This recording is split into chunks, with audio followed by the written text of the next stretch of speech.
Yeah. All right. If you guys ready to go, let me see those airplane emojis in the chat. Airplane emojis in the chat if you guys are ready to go. Oh yeah.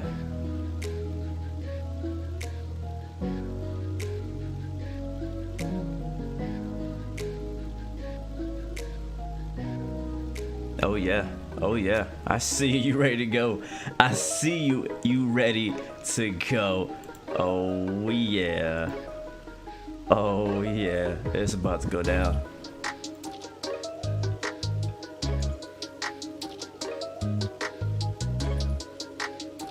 All right.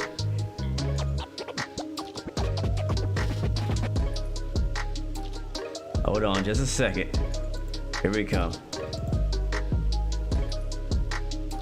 All right. That is not the right screen. This is the right screen. There we go. What's going on, beautiful people? Welcome back. It's your boy Blue, and we're here back on X-Plane 11 again. I'm sorry, I just can't get away from X-Plane 11 lately. I mean, don't get me wrong. I love me some Microsoft Flight Sim. I think it's still the future. I think it's freaking gorgeous. But a lot of the planes that I want to fly, the new aircraft are coming out over here on X-Plane. So I find myself putting a lot of flight hours on the X-Plane side, and today is actually a first for me. This is not a new plane. It's been out for what, probably about a year, maybe something like that. But I've been sleeping on it. And when it first came out, I was like, I don't want no business jet in X-Plane. That's what I said. That's exactly what I said. I'm not gonna fly it. And then you know what? It went on sale. I think it was a Christmas sale or a Black Friday sale, but one of those sales. I picked it up on sale. It's the Aerobasque Embraer Phenom 300 business jet. Oh yeah, you guys know that I love me some business jets. We're finally taking a break from the heavy airliners. We did it all December. We did cargo heavy airlines. Now it's time to do some executive moves. So we're taking some important people to some important places. You know what I'm saying? Man, so we are in the beautiful Phenom 300. It's a beautiful jet, and it's perfect timing because we got some great jet coming out tomorrow. We'll be talking about that and talking about the price tag on that. So definitely stay tuned for that discussion. But yeah, man, welcome to the stream, guys. It's good to see you. Before we get started and flying this beautiful bird, which is new to me. It's not new, but it's new to me. We are flying from Medford, Oregon, down to Truckee, as promised a couple of days ago. And then we'll continue, if we have time, if things go well, we'll continue down to Monterey. That is the plan today in this Phenom 300 jet. We are on VATSIM, so if you have the time, if you're at home, away from work, away from school, you can join if you like to. If not, we definitely have a window seat for you, my friends. And trust me, if you want to ride in the cabin, this is the aircraft you want to do it in. It's very, very nice. Before we get started, let's do some shout outs. How about that? I think you guys deserve some shout outs for coming out and hanging out with your boy. It is definitely a pleasure to have you guys with us today. Thank you so much. So first off, we got ISO Creams in the chat. Welcome to the stream. Good to see you. Jason Brown calling for the co-pilot. I see you, my dude. Rapout? How do you say that? I'm not sorry how to say that, but welcome to the stream. Welcome aboard. Midnight Maverick, welcome aboard as well. We can only have one co-pilot. It's a tiny little plane, man. Clay Aviation might join us. We'll come through, man. It'd be good to have you with us, man. Be good to hear your voice on Unicom, my friend. Joseph, welcome to the stream. Axel, welcome to the stream. Nathaniel, welcome aboard. Welcome. Jet Kid, always a pleasure to have you with us today. Captain No Gear, I see you, my friend. Welcome aboard, man. Deuce Legend, welcome back, man. Welcome back. Good to see you. A kid named Kenny, always good to see you as well, man. Welcome to the stream. Bombosa's in the chat. I see you. HD. Now, HD is the one that turned me onto this plane, and I denied it. I was like, nah, it's not gonna be that good. It can't be that good. But no, big shout out to HD Simulation. Thank you, man. Content is great. Welcome to the stream. Good to see you as well. Who else we got up in here? Let's see. Did I miss anybody? Did I miss any of our early birds? Sim Captain is in the building. Welcome to the stream. Hog Flies, good to see you as well. Tony the Mobster, Jet Kid 1230, you're a Slav, good to see you as well. Appreciate you guys. Kweku, I do. Welcome back, my good friend. Good to see you. Thank you, Still Parks. Appreciate the compliments. Josh Doing. All you guys can't call a co-pilot. Like, it just can't happen. Chief Sim Pilot's in the building as well. Welcome to the stream. Good to see you, my good friend. Let's hop back into the plane and get ready to rumble. How about that? Yeah, you dig that? So I'm giving the co-pilot seat to Jason Brown. He's the first one that I saw call it. All right, so sorry for the rest of you, but I'm gonna give the co-pilot seat to Jason Brown in the chat. So he is today's co-pilot. Beautiful.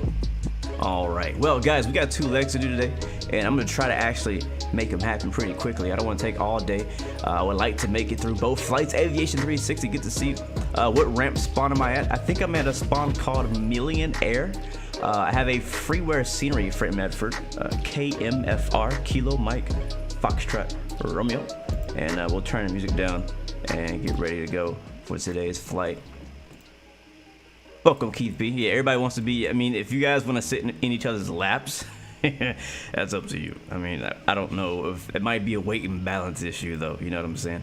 So, all right. So let's do a few things because this plane. So I know we're all hyped. All right. Let's just be honest. We're all hyped about the Challenger 650, right? We are. It's kind of a big deal. Hot Start has made an amazing TBM a few years ago now, and it has changed the game. Quality when it comes to GA planes and X plane, and now he's coming out with a business jet called the Challenger 650. Kind of in preparation for that, I've been flying. Oh, we just opened the door. Didn't do that on purpose, but look at that beautiful animation there. But Aerobask, we can't forget about Aerobask. Aerobask has been killing the game in anything they make. They've made the Eclipse 550. They've made a bunch of different planes they've made, and they're really good. So this is made by Aerobask, and I'm saying they're a great developer. I don't think it's going to be anywhere near the quality that Challenger 650 is coming out with, but it's pretty darn good. All right, so I'm going to open up the doors. I can just click on them. Like, as a matter of fact, I'm going to go into the walk. Okay, well, that's not what I want to do. I'm just going to walk around the plane, and we'll do a quick pre-flight walk around with the free camera. It's not as smooth as we would do it on Microsoft's that day, but open up the baggage compartments in the front. I'm not sure if I can click on the remove before flights. No, I can't. So we'll have to do that from the inside.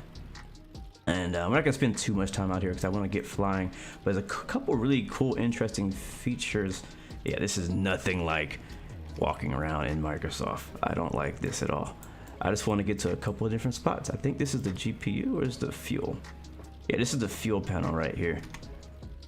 And we can actually turn that on, but I don't think the power is on, so we can't do that just yet. We need to get the plane powered up at least. All right, I'm gonna go to the back, and I believe in the back behind the engine, where's the GPU thingy? I forgot. And just starting to stream, my dog is already scratching at the door. Oh, here it is. Here's the GPU. External power. Oh, yep, there it is. All right, so we can open that, and then from the inside, we can actually connect the GPU. So we'll go ahead and do that. Hop back inside the cockpit. Yeah, man, looking forward to the Aerobask Falcon for sure. By the way, I was gonna go ahead and throw it out there because you know the elephant in the room, the Challenger 650 is gonna be $114. This dog, this freaking dog. Hold on. Hold on.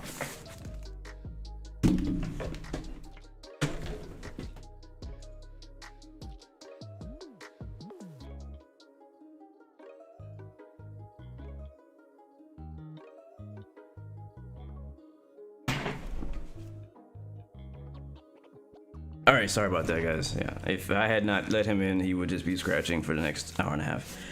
And that would just, you wouldn't hear it. You probably won't hear it, but it annoys me. Settings, graphic settings are all set to high. My graphic settings are all set to high. All right, so we'll go ahead and make sure the, so a few things. I'm not like, honestly, I was actually originally considering doing this flight on Pilot Edge, but I'm nowhere near comfortable enough flying this plane to fly it on Pilot Edge. So we're gonna do it on VATSIM. There's no ATC around, which is good for us, as we are still basically learning how to fly this plane. Let me see if my track IR is working. Yes, it is. Beautiful. Track IR is working. So we can reach down here to the tablet, go to Avid tab, and go to ground options. And let me turn music off completely. There we go, because there are some pretty nice sounds that come along with this. All right, so let's see. Here it is. All right, so close passenger door, close baggage forward door, close baggage forward right, open baggage aft. So we can open the baggage door in the back, And camera to fuel panel, close GPU panel. Here's the GPU unit. We connect the GPU unit. Make sure the brakes are on. Brakes are on. We got our co-pilot Jason Brown just next to us. And I believe to get started, we need to press this guy down. And we'll get the, let's see, I think these on auto, middle, auto, and battery on, battery 2.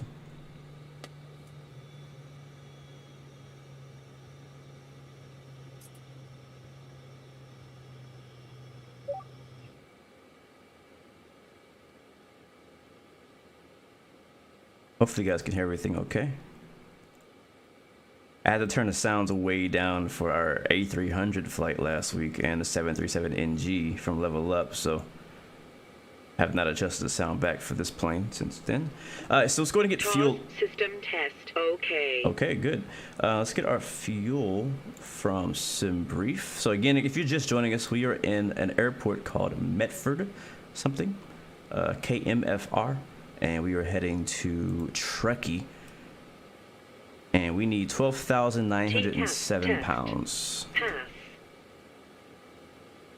And so we can just basically go, here's our pounds. We need 1,200. That's not a whole lot. 12,000, sorry, 12,000 pounds. Is that right?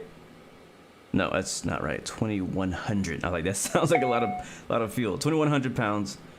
So I'm gonna put like, give ourselves about 25. I'm gonna put it all in the left tank and hit balance fuel, and that'll balance us out. So that's me 184 gallons on the left, 184 gallons on the right. And that looks good to me. All right, so now we'll go over to board. Thank you so much, Andre, for the follow. Welcome to the Blue Arrow Royal family. The V-Speed is something that's interesting in this plane. I'm gonna have to get that set up. Matter of fact, I need to open up the thingy. All right, cool. So it's really not, this plane is like, it's not too simple, you know what I mean? But it's like, I don't know, it's kind of hard to explain. Like, it's complex enough to be complex, right? So we got the GPU connected, we got fuel already loaded. Let's go ahead and go through my little quick start guide here. So we've already pushed restore, gens are auto, GPUs avail. We haven't turned it on yet, so let's turn the GPU on. Unable to find view ID 6. There it is, now GPU's in use. Now we're hearing noises. Hide that. Pneumatic bleeds are auto. Emergency lights need to be armed. I think that's on the top. There it is. Yes, this is the G1000. I love the G1000. I like the G1000 in planes like this. I'm not a fan of G1000s in like little Cessnas, but that's only in the sim. Maybe in real life, I would actually like it more. I guess because realistically, I know that when I do my real life training, I'm going to be using steam gauges and not G1000s, and that's the reason why I like it more. I believe we can turn the hydraulic pump on, right? Fuel pumps are on auto. Seatbelt signs. I'm not familiar. Transponder. Ignitions are already on auto. Nope. Yeah. Ignitions on auto. Transponder, which is actually going to be here in our screen here.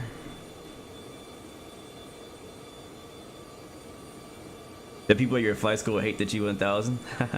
Alright, transponder, we're going to be squawking. Let's see, code, let's say we're going to do 0116. And then we'll put it in standby. It's automatic, so as soon as the weight is off the wheels, as soon as we lift off, it will switch automatically to on. All right, so since we're down here to our flight plan, super simple flight plan. We'll go to flight plan here. And if you're familiar with, you know, G1000s, this plan is gonna be very easy for you to figure out.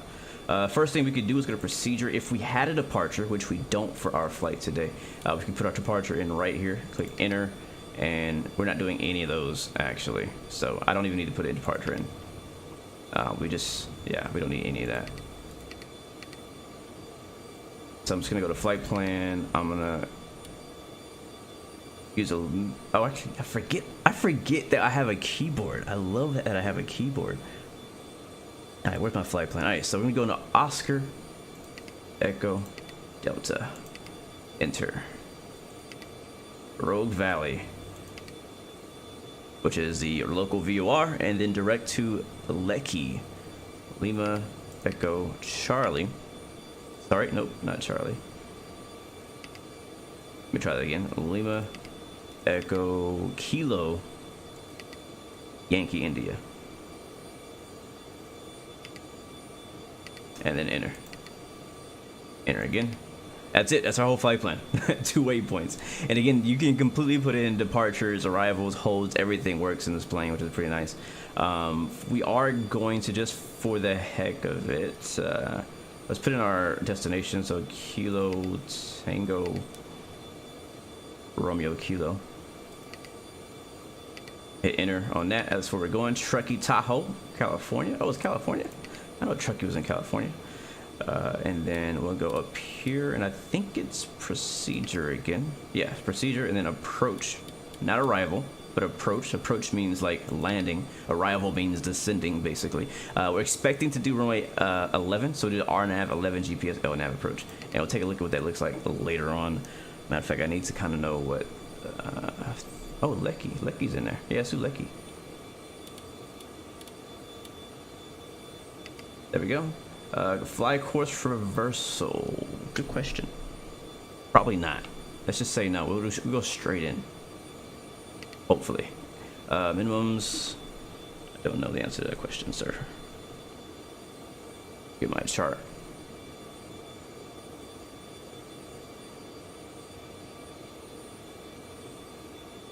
Yeah, I don't know how I'm gonna talk about it when we get in cruise. We don't have a long flight. I think our flight is going to be 40 minutes going out the Truckee, so it's short, but we'll talk about the price of the Challenger. So I probably have a lot to say about it. I'm not gonna lie, I might have quite a lot to say about that. I'm just as surprised as you are, and yeah, we'll leave that for later on. Let's see our minimums. Is going to be, I always forget, is this AGO or MSL? So I'm gonna put in MSL 9700. I think it's AGO. Yeah, it's AGO. Still pretty high. 1816. Can they let me scroll that far?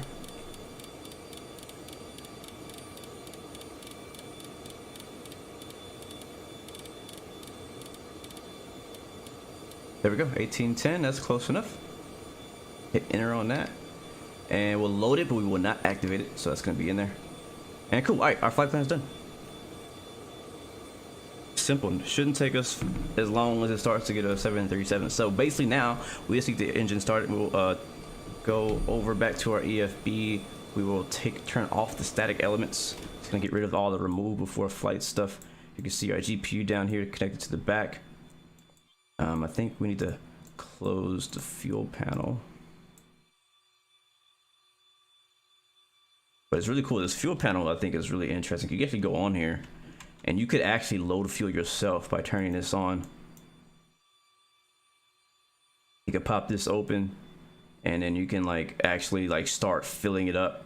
I don't want to do that because we've already filled it, but you can actually manually fill it, which is really cool. All right, so we'll shut that back inside, and we'll also shut the door. I think I have a view back here, don't I? Look at this cabin. Oh, I love this cabin. Oh my God, it looks so nice. I just want to sleep in it.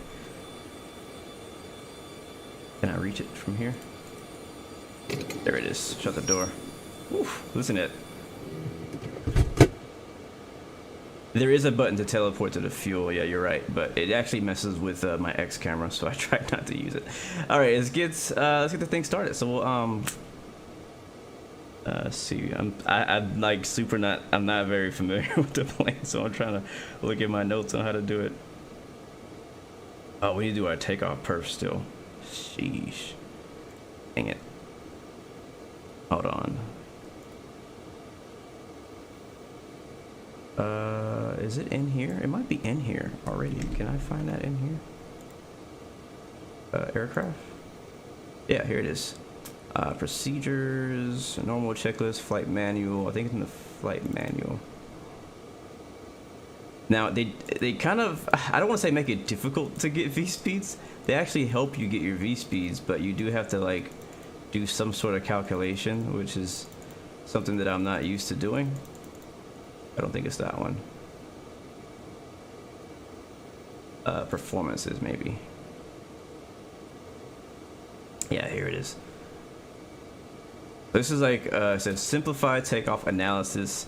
Flap 1 takeoff, dry runway, it's not raining out here. Hyperthreading, wing stab, and wing stab off, ATR off, airport pressurization 2,000 feet. So what is our airport pressurization actually? Airport elevation here. And Medford is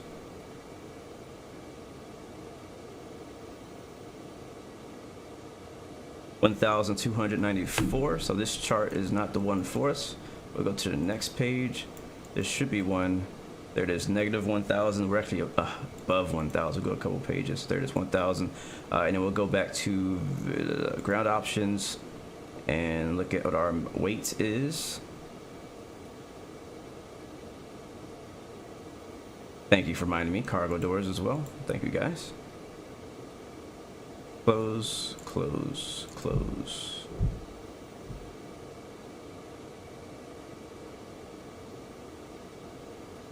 Alright, so back to here. Alright, so the temperature right now.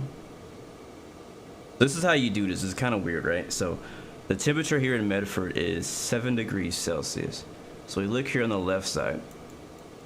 7. So 5, between 5 and 7 will kind of round up to 10, right? So 10, and then we'll move over and we're looking for our, I think this is weight here, I believe. Yeah, weight. So what is our weight at? So this is in kilograms. So weight, total mass 7,074. So we'll go with like 7,200, right? So we'll go from here. So we kind of like do the whole chart thing. So it's 5, so 10 here. Trying to make it like big, but all right, here it is. So 72, so that's gonna be 907. So this is our V speed right here. 103, 103, 115. So 103. 103, 115. And then to get the rest of this stuff, you take that what was it? 908, I already forgot, jeez. 907, 907, and you scroll down to whatever column it's in, which I think is the 128, yep, so 128, so go back to V speed, so our VFS, or no, yeah, VFS. I think it's VFS or VREF. What up, Noah? Good to see you, man. Welcome to the stream. Yeah, it's VFS. So VFS is gonna be 128.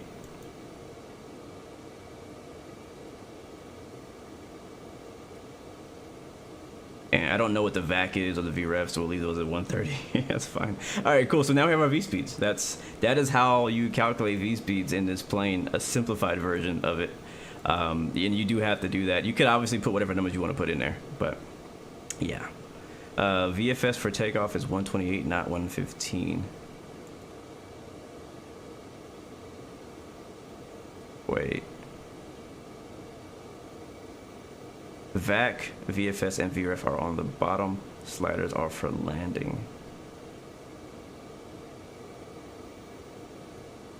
Yeah, right. So for landing, my VFS is 128, but for takeoff, my landing is 115. Is that not right? Gotcha. Thank you, guys. You guys are amazing. This is why I like streaming this stuff. You guys teach me how to fly the darn plane. Appreciate that. So you're saying VR is 115? All right, help me out, because now apparently I read this wrong. So we're at 907, right? So it says 103, 103, 115. So is that not V1, V2?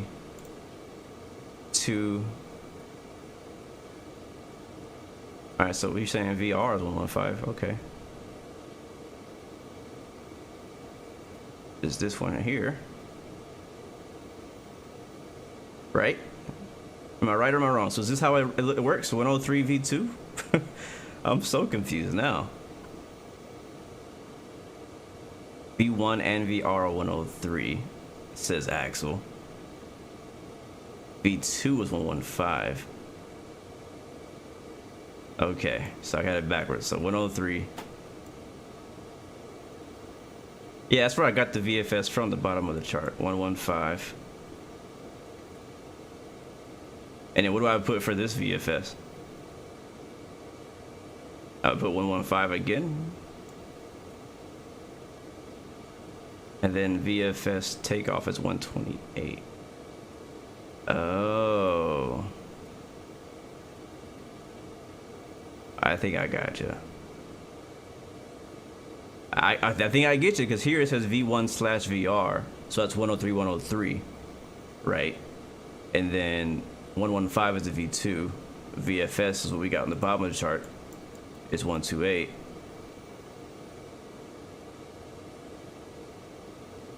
You guys are amazing. Thank you so much. This is why I have you guys as my co-pilots. I'm glad you guys are on board with us today. That's pretty cool. So, okay, so we got the top 3 right. Chat, help me out. Is the bottom 3 right? Because I feel like it's off. So landing, I don't know yet. So we'll do the landing one later. Okay, I think that's what I had mixed up. I was thinking because we have 3 sliders. That was 103, 103, 101. Okay, gotcha. All right, we'll leave the bottom as is. We'll fix that when we land. All right, so let's get started. Fuel is loaded. V speeds is set, thanks to the chat. Yeah, V speeds is set 100% thanks to the chat. I had that completely wrong, the way I was looking at that. We'll go in here. We'll get our various, again, no departure, straight out departure out of here. Out of MFR.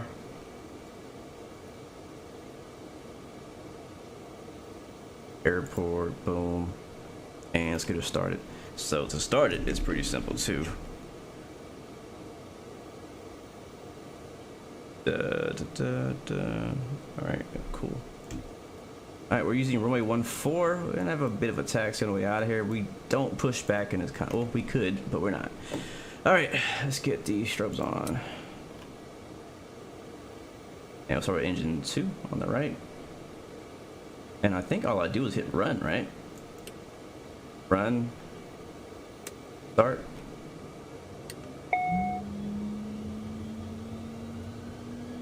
Back for traffic goes off with our Romeo Charlie taxiing runway 14.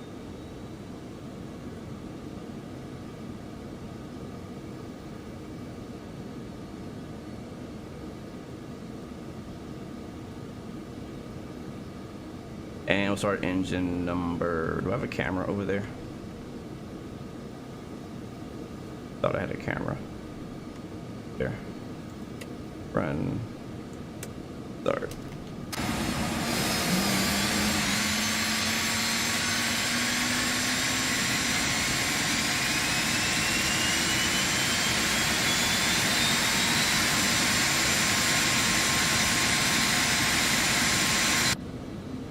Sweet. Sweet, sweet. All right, guys, we're making moves. We are making, okay. Rudder pedals. Are you working today? They seem a little sensitive today. All right, make sure all the ground equipment is clear. We'll go ahead and grab the, oh. Turn that off. Ground power disconnected. Close GPU panel. All doors are closed.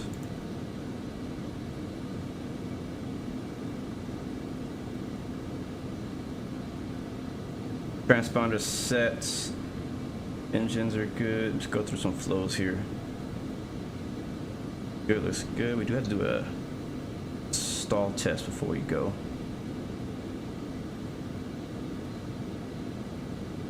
Don't need any anti-ice on.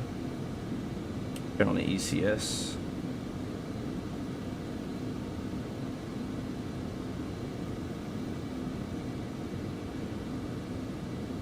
All right, we're just about ready to go. What is the altimeter here? Weather here in Medford is wind calm. Cool. Visibility is foggy. Half mile visibility. Broken overcast at 300. Temperature 08. Dew point 08. Altimeter 3005. The beautiful thing about the G1000 is you can just click on it. It's touch screen. So click right there. 3005. And then enter. And altitude, we're going to 39,000 for this leg. Gonna straight up. Boom. And that's all we need to do. What was our V? It was a 128, something like that. There we go.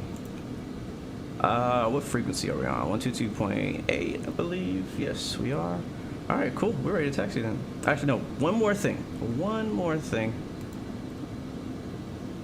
I'm a little slow with starting this plane up because I'm just not 100% familiar with it, but we're making decent progress. I need to do I think it's this test. Stall.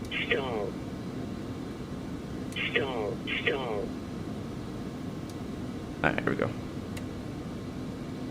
Alright, taxi lights on. So let's get out of here. Parking brake release. Flaps are good.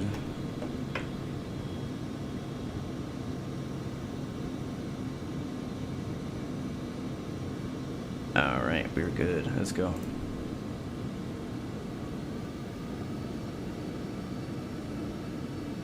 Alright, it's going to be a left turn around that citation.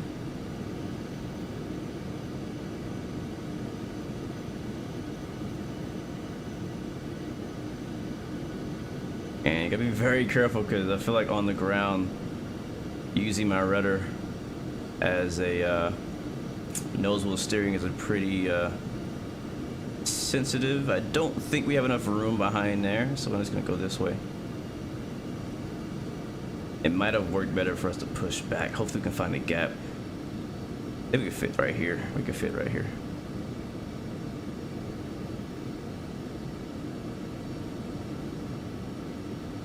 And again, this scenery I'm rocking today is a freeware scenery I got off of the internet. You can just search KMFR. We can make a right turn, I believe, here. Yeah.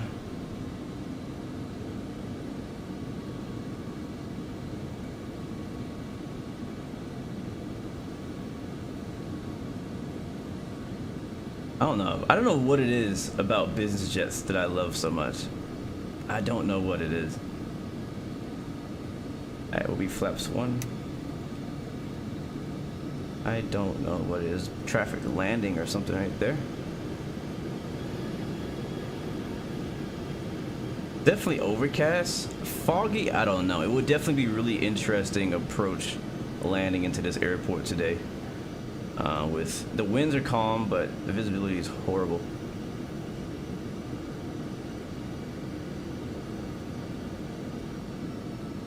And yeah, this is I think a much smaller plane than the Challenger 650. Gotta navigate these taxiways. Let's go ahead and make our call. We'll take Alpha up to 1-4.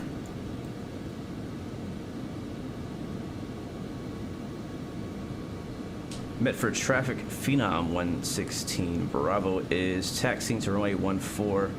Just leaving the FBO. We're taking Alpha, so 14. Medford traffic. I know HD, he's watching me close, man. HD serious. Exit 337, taxing 14 via Alpha. There's Clay. HD, let me know, man. I know Clay as well. Both of you guys have been flying the G1000, not the G1000, the Phenom 300 a bunch. So let me know, you know, if I can do something better, because I'm still learning this plane. Now, this is probably only my third actual flight in this plane. I did a couple other flights, kind of learning it, introducing myself to the controls, getting familiar with it, so I don't sit here on the ground forever. Whenever I'm like learning a new plane, I try not to stream that process, even though I know it would be interesting, possibly, maybe, but I don't know, we will be sitting on the ground for like at least an hour, just getting familiar with the cockpit layout, how to start it, how to program the you know, avionics and stuff like that. And for me, I would rather just be able to take my time and not have to feel rushed doing that. All right, so we're on Alpha. Our runway is right on our right side. It's nice early in the morning here in Medford, Oregon.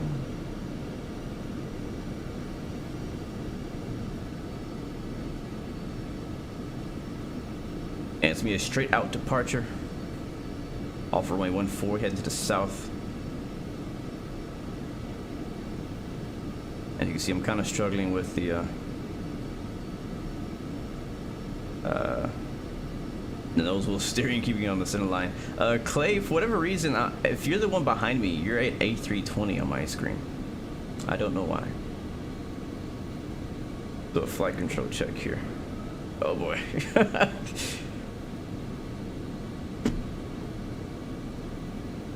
It's really sensitive. Like, I don't know. I don't like how it taxis. It could be my rudder pedals or something too. Who knows?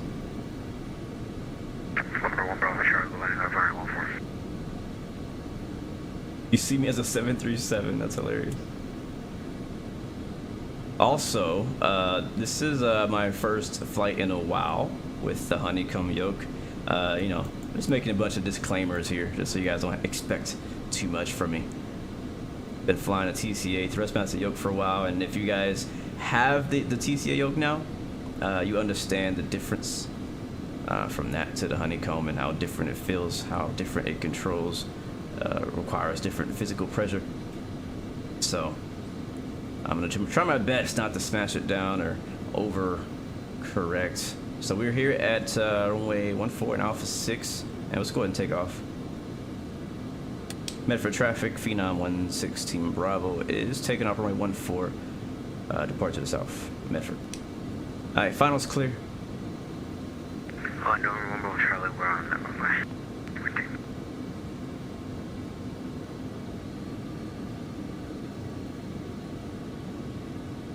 And like the synthetic vision we got down there in the G, is this a G1000 or a G3000? Alright, flaps are set, land lights are on, taxi lights are good, parking brake is off. We'll switch over to takeoff config here in just a second.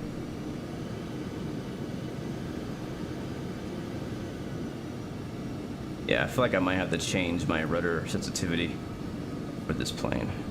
Alright, we're lined up. G1000, gotcha.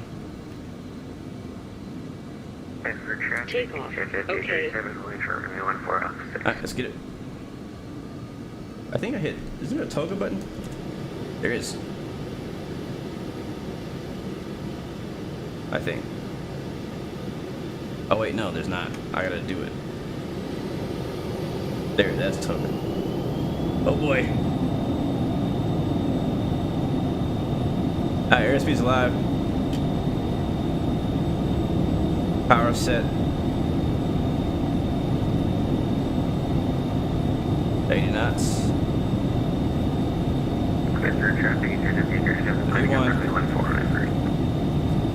Rotate.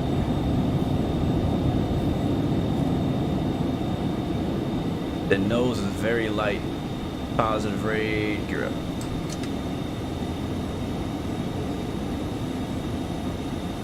Flight director on. Medford traffic. The auto damper on. 4 Alpha Mike is taxiing runway And 14 nav via mode. Charlie Alpha. Medford traffic. Medford chassis 1537, taking off runway 14 Medford.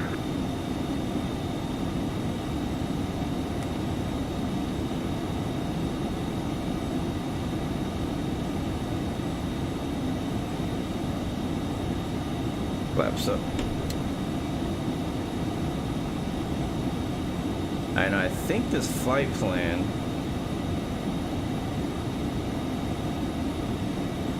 has me circling back to the OED VOR, which is right over Medford.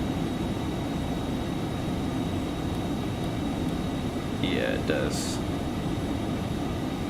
It's okay. We'll do a bit of a circle here to gain some altitude.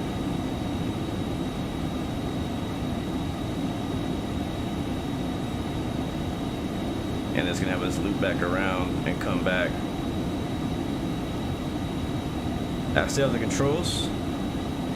Can't see anything out the window anyway, so we're just flying it with the G1000 here.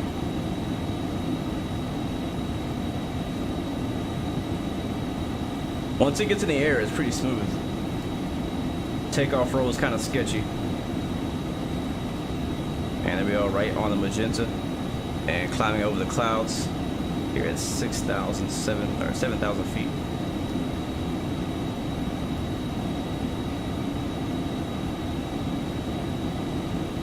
So what we could do, instead of flying that full route, we can skip this waypoint and go direct to LEKYI. And to do that, I'm gonna go this, no. Clear.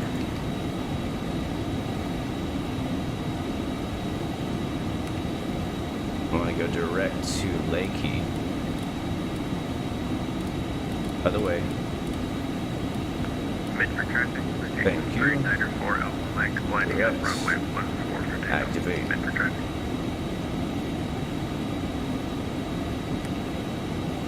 Alright, now it's gonna make a U-turn, 180. Passing 10,000 now.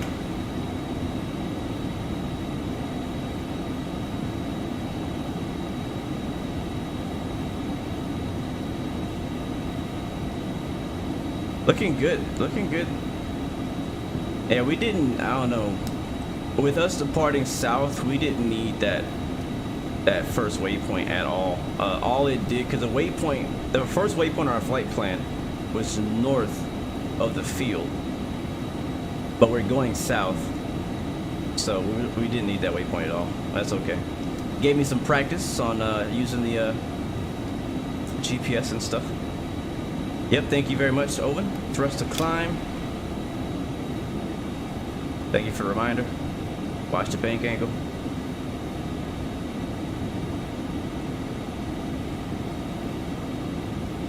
Go down here, we will hide the flight plan and focus on our flight.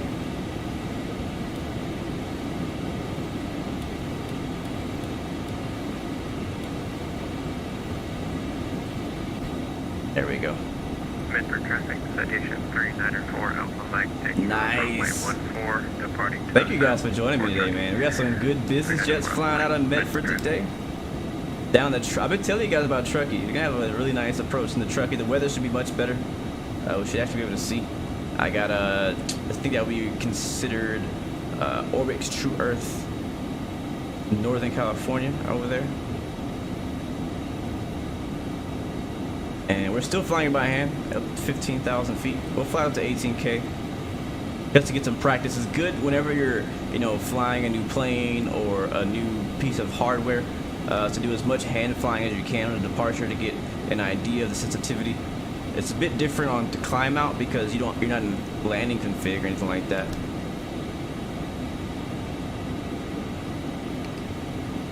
And we, as always, forgot to set our timer.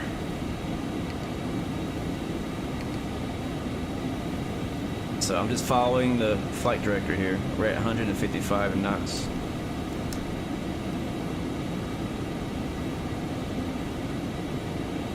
Midford traffic, citation 394 Alpha Mike, clear runway 4, departing to the south. Final call, Midford traffic. Alright, there's 18,000. Let's go and go to standard. How do I do that? How do I do standard? I think it's down here somewhere. Let's just turn the autopilot on. Once I find out where that button, there's AP. And then we'll do, where is it at? Flight change mode. And I think this plane climbs out at what, 260? I can't remember. I can't remember what the climb out speed is in this thing.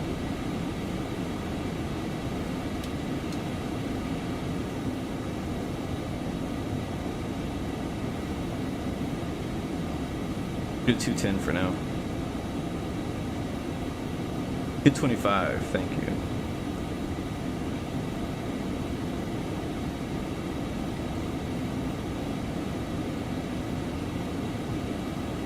Alright, now how do I go? I think there's a button here. Is it?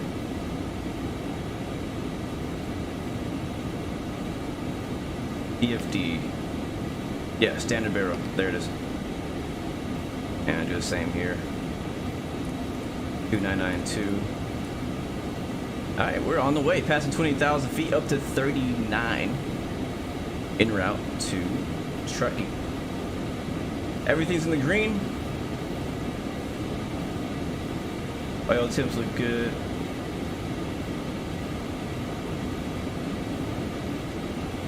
We have a nice tailwind, 50 knots, and ground speed 332 as we climb out.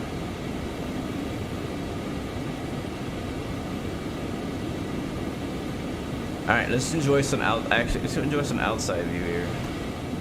What about view over Unable there? to No? find view ID 11. Oh yeah, I forgot about this. I love that. It's so cool. There's another one on the other side. Boom. And then you can open up that door. You can go back here, and you actually can turn that on.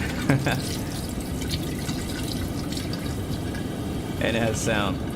So the Dash 8, I was incorrect. The Dash 8 is not the only plane that has a working bathroom or laboratory. Nope, Deuce, we did not crash on landing today. Another really cool feature is you can open up that, and there's actually a tablet on here, so you can actually track your flight and do things on here. Let's see, where's the map at?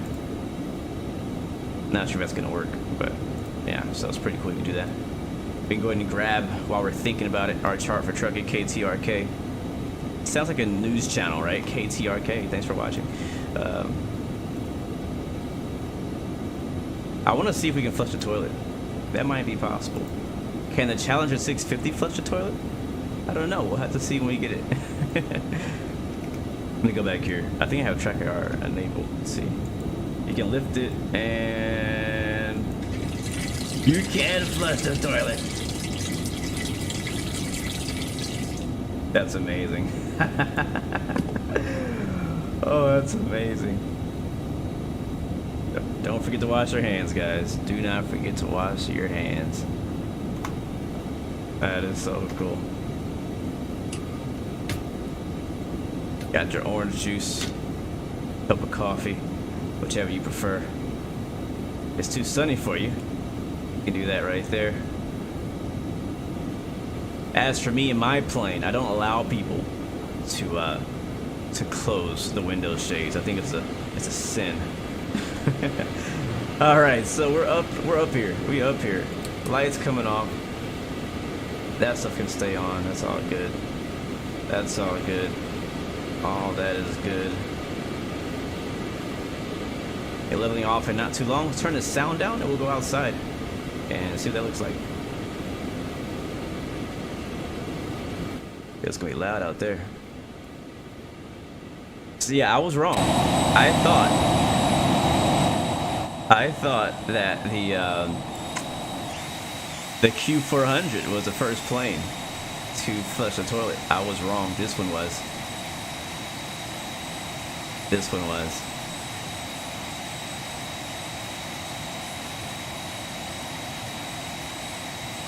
BKG, you're flying to Monterey too with VATSIM, but never tried to get into Truckee. Nice, man. Yeah, we'll have to look at the approach in not too long. It's not too bad. It shouldn't be too bad. With the immersion, man. I'm telling you, man. Ever since I flew that Q400, I was like, man, everybody needs a flushable toilet. And the Phenom delivers on that expectation. But yeah, we up here, guys. Like, yeah, we didn't crash on takeoff. I call that success. If the string were to end right now, I'm good.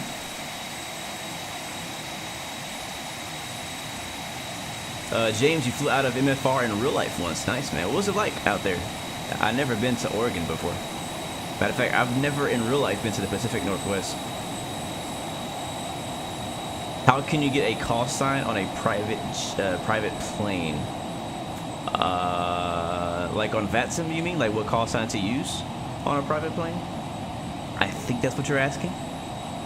To answer that question, correct me if I'm wrong, but to answer that question, if you want to fly private, so like, you know, a lot of people are used to flying, you know, American, this, Delta, this, EasyJet, that. If you're flying private, if you're in the US, you want to have an N number. So you want to have an N in front of, I would think it's a minimum of 2 numbers, right? Clay, I believe it's a minimum of 2 numbers after that. And a letter if you want. So you could be like November 66 Mike as our call sign, or you be November 145 Mike, you know, whatever that is, you know. So yeah, just put an N in front of it, and you need at least 2, I think at least 2 numbers after that.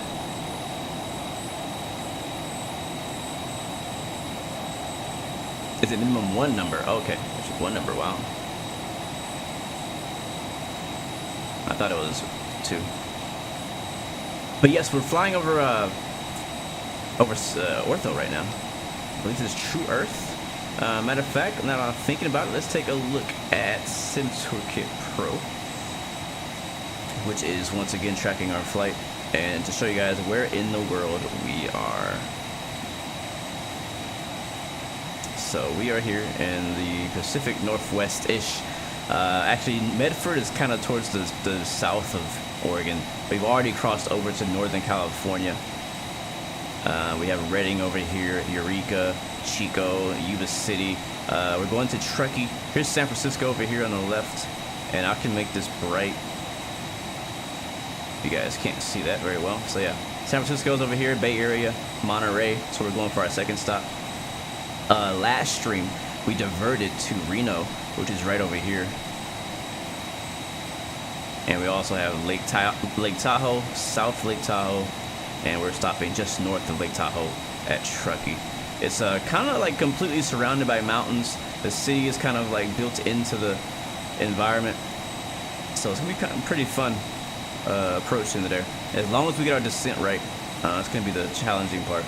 There's also a really cool place west of here called Blue Canyon. Yes, Blue Canyon. This airport, it's so cool. Why is it so cool? Because it's called Blue Canyon. And why is it, and why it's even more special than that is because the ICAO code is Kilo Bravo Lima Uniform. That's legit. That's the real code for this airport. If you have P3D or FSX, Orbix has some really good scenery for it. It's actually a very simple airport. It's like highly elevated. It's on top of a mountain. There's a canyon right here that goes through here with a road. It's all surrounded by trees. It looks gorgeous in Microsoft Flight Sim. So perfect place to fly a VFR flight, like out of South Lake Tahoe or Sacramento, something like that. So really love that airport. We'll have to go visit it sometime. I might have to go make my own scenery for it, actually, because no scenery has come out for it yet on Microsoft Flight Sim or X-Plane, sadly. So when I was hardcore into Flight Sim Economy, I was trying to buy that airport. I was like trying to tell the guy, hey man, like my name is Blue, BLU, and the name of your airport is K Blue, KBLU. So yeah, he didn't want to sell it to me though. All right, let's go here and see how we're looking. We are not yet leveled off, but yeah, we do need to go to Mach 6.6. We're going a little slow. How do I type that in here? Did I just put 6.6? Yeah, okay, cool. Thank you, Clay.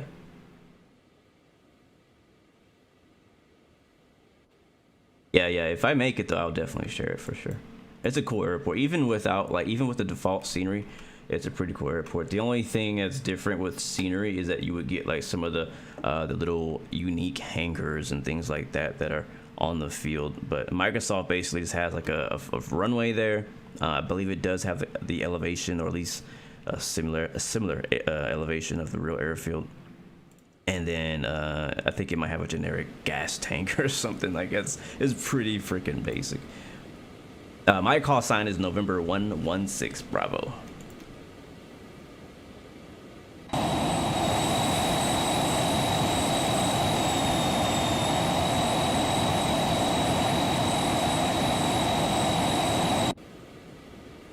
Pretty sweet little plane though. I do like it. I have really enjoyed flying this plane so far. I actually forgot how much I missed flying business jets, and I forgot how much I love having like a G1000 with synthetic vision and stuff like that. It's pretty cool. Yeah, you could also use the exec jets or net jets call signs as well. There are a lot of charter airline companies that fly planes like the Phenom, so you could always look up what their call signs are and use some of theirs. I don't know what call signs they use.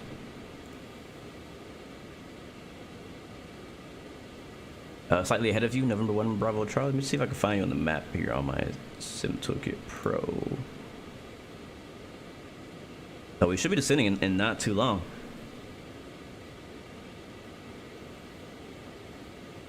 Yeah, I see. Who is this? Who is E? Oh, it must be Clay. EJA337. That's probably, yeah, that's probably you. And then we have November 3904 Alpha Mike behind us, and we had November 1 Bravo Charlie behind us. Nice. I don't know if Alpha Mike is with us. He doesn't have a flight plan, at least not filed on Sim Toolkit Pro. I'm not sure where he's flying to. Be loading off in probably just a minute. Am I doing the circle to land? We need to. You know what? It's probably a good time. Look at that. Are you on my TCAS? Is that working?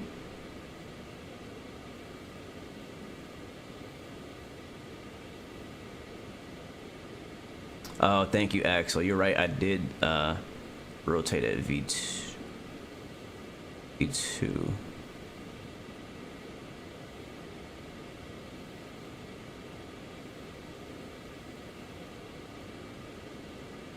Are you ahead of me, Clay? You might be, because I was climbing pretty slow and you're trying to tell me to speed up. I don't see anything on TCAS. Oh, yeah, I do. Right here. Ahead. Yeah, you are ahead of me. Zoom it in. Yeah, right here. You're below me, actually. Or am I below you? I'm not sure. Oh, man, it's gorgeous up here, though. Look at these clouds. One of my favorite views in this plane is this one right here. I made this view just for me. If I was in a business jet, this is the spot I want to be in right here. Chilling, right? Facing the back, perfect wing view. You know what I mean? Like, that's dope. Like, I don't know, for me personally, I love having a camera setup where I can just like, I feel like I'm in the plane, you know? And I got track IR too, so I kind of look around. You know what I mean? It's like real nice and quiet. I look up and see our flight progress. It's just almost halfway. Current time is 17:37 UTC, heading to Truckee. What up, Brady? Good to see you, man. Thank you, Hogfly. It's good to see you. I'm glad you guys are enjoying the business jet stuff. We haven't done much of that in a while, so I'm glad you guys appreciate it. Look at the texture of the carpet down here. Just take a quick. We don't have a lot of time. We got to descend pretty soon, but let's take a look at the texture of this carpet down here. Look at that. That PBR is very nicely done.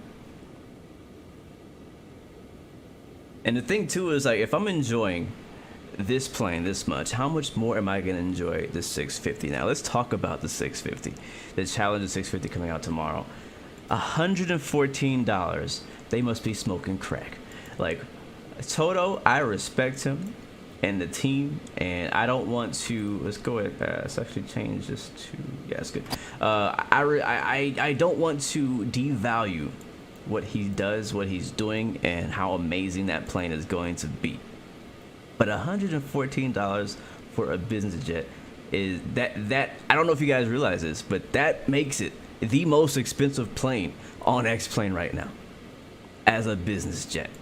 That's not only disappointing but scary, because if people buy, which some people will, I don't think many people will though, I think, yeah, if people buy this plane, it is going to give Toto, X Aviation, and Hot Start, and all X-Plane the idea that, hey, people are willing to pay $100-something for a plane, right? If we're willing to pay $114 for a business jet, then if we get some more airliners, like an A380, for example, how much are they going to charge for that?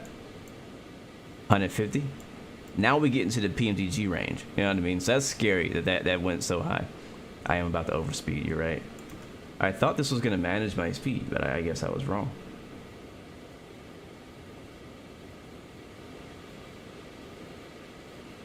Pulling the power back some.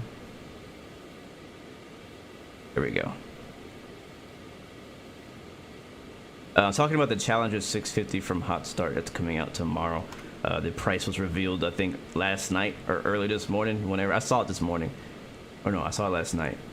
I can't remember. Either way, I saw it within the last 8 hours, and I was like $114. Ah, man. Here's the thing that actually sucks about that is that I think it's gonna be a great plane, and I think a lot more people want to fly that plane than even the developer knows. But the problem is they're pricing it so high that the people who are on the fence are not gonna buy it. Therefore, it's gonna cut into the amount of people flying the plane. So I don't know, man. I think this should. I don't have it. I haven't flown it. I haven't touched it right myself. Maybe once I get into the plane and start flying in the sim, I'll be like, okay, this is $100 plane. But I don't know. It's kind of hard for me. I don't think any plane is $100 plane. I don't care if it's freaking study level. I don't think it's $100 plane. Unless it comes with a level D simulator and I can log flight hours in it for real life, it's not $100 plane. That's my personal opinion. That's my personal opinion. 80, okay. 75, okay. 65 sounds about right. But $100 plus $100? Yeah, heck no. Come on, man. So like, I want the plane. I've always wanted the plane. Like since it was announced that we're making a 3D model. Actually, I see clay off my nose right there. Since it was announced, like heck yeah, I want that plane. I don't care how much it costs. So that's my thought process, right? But now I'm second guessing getting this plane. As a person who's a fan of Challengers, as a person who already wanted the plane and was willing to pay a decent amount of money for it, which is less than 100, now seeing the price, I'm like, I don't know if I actually want to get this plane. Am I gonna fly this plane enough to justify $100 on one plane? Thank you, Pixeltron, for the follow. Welcome to the Blue Arrow family. I feel like the only types of planes that can be priced that high are Boeings, Airbuses, planes you're gonna fly hundreds of hours. I'm not gonna fly a Challenger for more than probably 30, 40 hours. That's just my honest opinion. I don't think I'm gonna get that many hours on my plane. It's kind of based on how much I fly and how much I fly business jets. Don't get me wrong, I love business jets. I do. But I'm not gonna fly $100 worth of business jet. I don't know. That's a tough one. That's a tough one. All right, so let's see. All right, let's take a look at this. So we are doing the RNAV 11, runway 11 approach via LEKYI. We are currently 72 miles away from LEKYI, and this is our approach into Truckee. Airport elevation is 5,904 feet. We can get the weather real quick while we're briefing our arrival. I want to brief it early because I have a feeling our top of descent is coming soon. Actually, I know it's coming soon. It's very soon. So current weather in Truckee is also calm, foggy, kind of similar to how it was in Medford. 4th mile visibility. It's gonna be pretty interesting because this is not an ILS. This is an RNAV approach. So hopefully we can even get into Truckee today. I think our what is our alternate? I don't want to use an alternate, but what is our alternate is San Francisco. Overcast at 200 feet, dew point -4. Altimeter, sorry, yeah, temperature is -4 and dew point -4, which means cloudy. Altimeter 3016, and that is the weather. So we'll have to calculate our V speeds for landing to our approach speeds. All right, so looking here, so LEKYI's kind of like the center of attention here. We're not coming from the west, we're not coming from the east, so we're gonna go straight to LEKYI. We can hold at LEKYI if we want, and it looks like the hold at LEKYI is at 10,800. So if we don't make that altitude, we'll hold until we get down to 10,800 feet at LEKYI. And what we can also do is, I'm gonna go ahead and do this now, is I will activate the approach. We'll go to menu.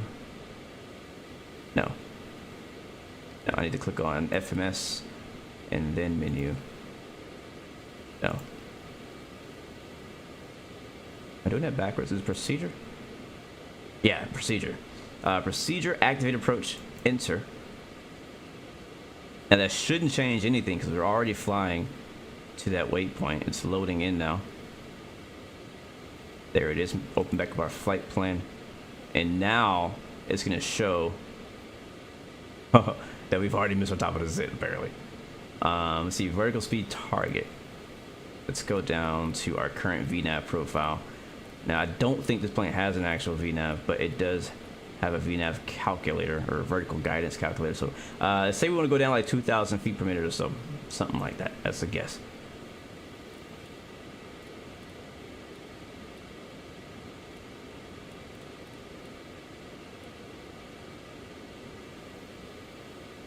Yeah, even there is saying our vertical speed required to get to that waypoint at 10,000 is 4,000. So we need to send like now.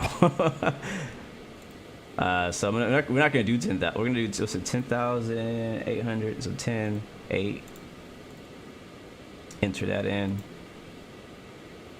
And then we'll use vertical speed mode, I guess, to descend. And then I'll pull the throttles back. And our vertical speed, I want it to be, let's see, negative 2,500. It's probably a lot in a business jet. Oh, that's not going negative. That's going positive. I don't want to go positive. I want to go negative. Thank you very much. And again, we'll hold at LEKYI because we might not make that altitude.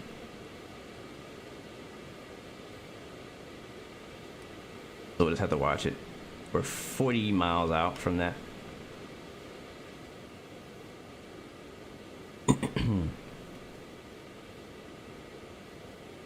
Yeah, I agree, Bumbosa. I think Aerobasque, all their planes are like great. Like they don't make any bad planes. I don't have any bad reviews for any plane from Aerobasque. They all do great. And this plane is kind of a tease leading up to their Falcon that's going to come at some point. I'm assuming that the Falcon is going to be kind of like a pop and drop kind of release, where they pop out of nowhere and they just drop it on us. You know what I mean? Kind of like how Challenger did, sorta. You know, Challenger, the Hot Start Challenger 650, kind of like last week was like, all right, guys, we're releasing in January. You know what I mean? Obviously, they were kind of recording their progress the whole way, but yeah, I think that's kind of how the Falcon's gonna go. I'm looking forward to the Falcon. I like the Falcon. The Challenger, just based off of the screenshots and the videos and streams I've watched, is a bit more stubby than I expected. I was expecting it to be a longer, like a more stretched cabin rather than just a fat cabin. But, you know, I guess that's how it is.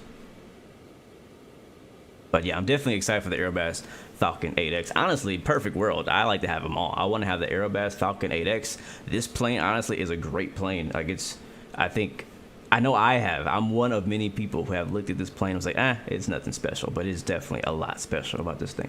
And I think that even when the Falcon 8X comes out, even after the Challenger is out, this plane is still going to be one of those like planes on my personal list of like favorite business jets to fly in X-Plane 11 and X-Plane 12 coming up.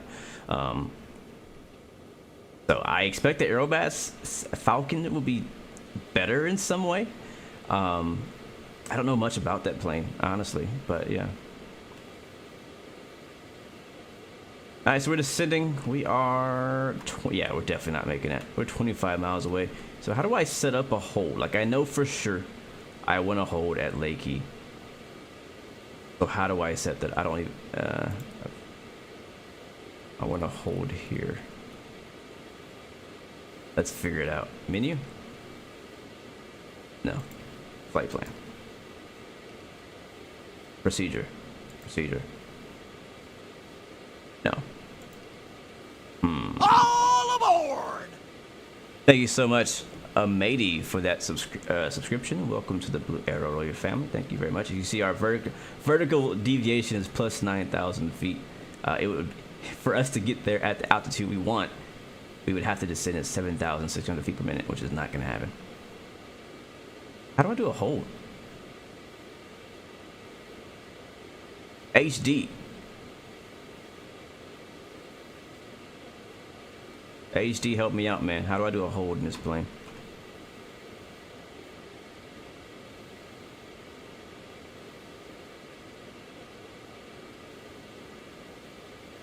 I'm like looking for a hold button. I'm not seeing a hold button. Do I do it manually? I see a hold there. Like if I click here, like you can see the hold on the map, but I'm not expecting it to do it.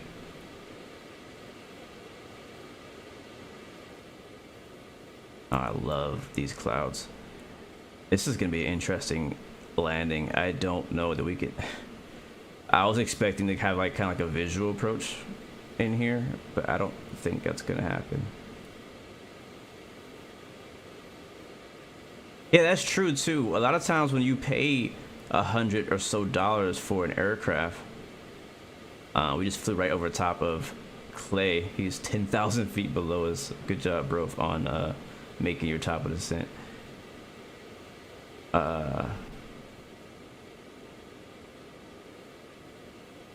You get multiple versions of that plane, so you get like multiple variants for that $100. You don't just get one plane, you know. So yeah. HD, did you say something? I didn't see your other comment, so I'm just gonna do it manually because I don't know how to do it. So whenever we get to LEKYI, we're gonna make a right turn 180 to 314.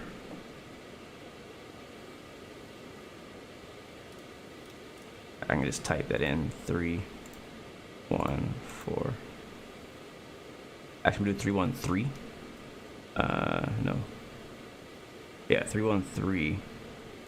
So that it turns right and not left. Yeah, 26,000 feet at LEKYI. We'll kind of watch it, see what it does. Do it manually? Alright, thank you, HD. I'll do it manually. Once we get there, we'll hit heading mode and we'll hold at LEKYI. This is exactly why I didn't want to do the flight on pilot edge, because I was like, I'm not, you know, familiar enough with the plane to do it. Alright, switching over to heading mode. And now it's gonna make that right turn.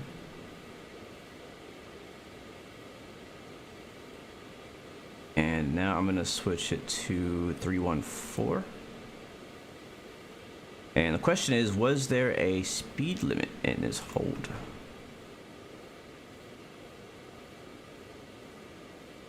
I don't see one. Yeah, so hopefully we can get down within one lap. It might take us a couple. We're clear of all mountains and stuff down to about 8,000. Yeah, so as long as we're above 8,000 feet, we are safe away from terrain.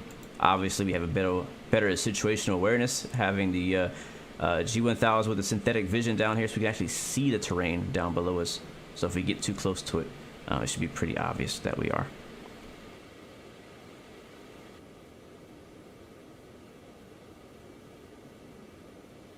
So yeah, back on the subject about that price for the Challenger, I don't know, man. What sucks is that I have a feeling that I'm probably still gonna buy it. But I don't like the price at all. I don't agree with it. I think it's too much. I think the only people who are gonna buy the Challenger 650 are the people who really want it bad. That's it. Like if you're somebody who's mainly an airliner kind of flyer, and you're only, you know, slightly interested in some business jets and doing a little bit different corporate type flying, it's not gonna be for you. Like you're gonna love the plane, trust me, if you buy it, but you're not gonna pay that much for that plane.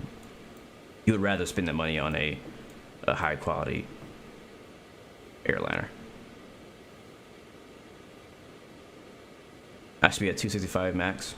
Gotcha, thank you, T-Bone. Yeah, we're at 241 right now. And we could do is switch to 265 and switch over to flight change mode instead of vertical speed mode. Nah, I'll stay here. Jet 337 inbound on Yarna runway 11 Truckee.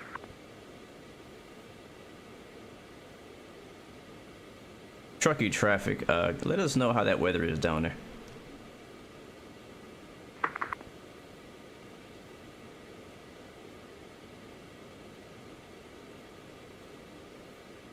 But yeah, I don't know.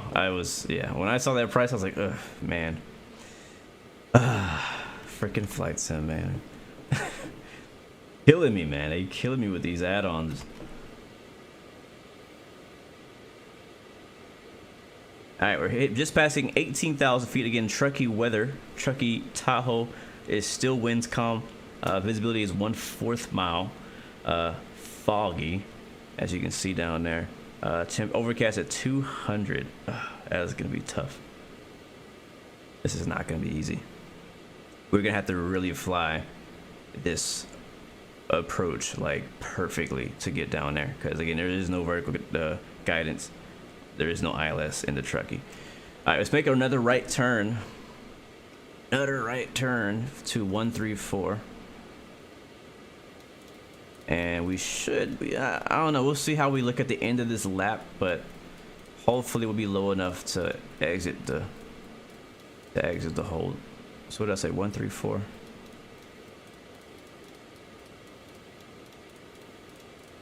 We should be, we're at 1500.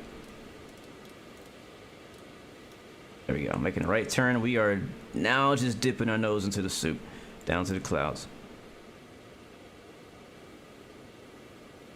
I'm definitely not gonna be flying a Challenger long haul, at least not on the stream. I might do like an overnight where I gotta let the plane fly and do its thing, but I'm definitely, I don't see myself personally doing a long haul in a Challenger for a live stream. Though I definitely recommend you doing it, because I think that would be a really cool, unique thing for someone to do. Whoever was asking about Truckee traffic, weather is clouds are right down to the minimums. Oof. Copy that, thank you. Yeah, weather's down to minimums, guys. This is gonna be, this might be kind of like our Jackson Hole approach we did, what, a week ago in the CRJ?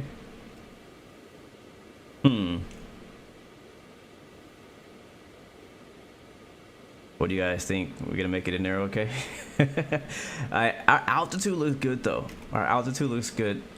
We gotta be really picky with this altitude because it matters so much. We go back into nav mode. Gonna bring us back, going straight to LEKYI. And after LEKYI, we need to be. Looks like we're going down to Fampu. 9,700 feet. Let's go ahead and brief the go around because we may need to know. So the go around is going to be, looks like a climbing right turn. Sorry, left turn. Climbing left turn. Back to, looks like Empty. Clouds end at 50 feet for Truckee. Copy, thank you. Now let's go down to, oh, we'll stay at this altitude for now, give it some power. Yeah, we're not going to see anything until we see runway. That should be the next thing we see out the window is runway. But thanks to the synthetic vision we got here, we can still see the terrain around us. Alright, we're going to set our altitude to 9,700 now. The 9,700, is that right? Yep, 9,700.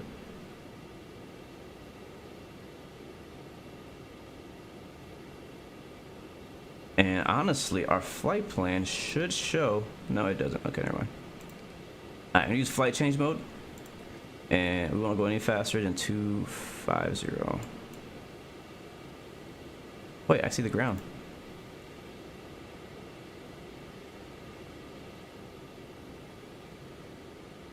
The clouds are kind of breaking up for me. Looking a bit better down here at this altitude. And we'll get the land lights on. And it should be straight in from here.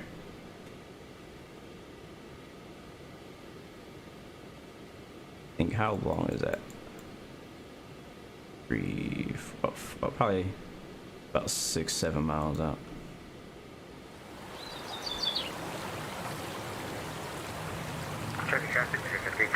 clear of runway 11.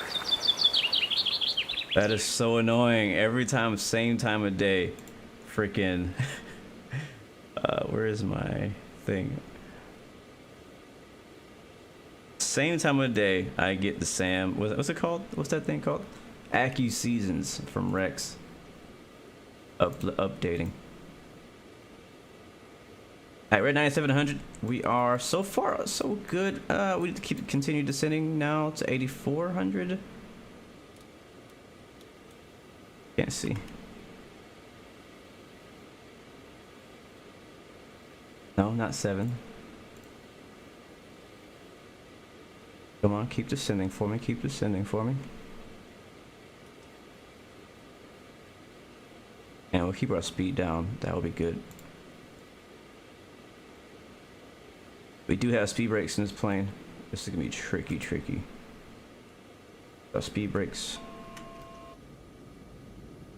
Alright guys, tray tables up. Why can't I click on it? There we go.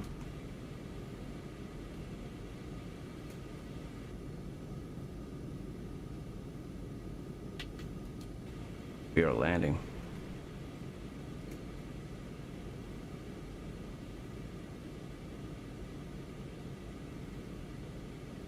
This is gonna be tricky. Very tricky. We are...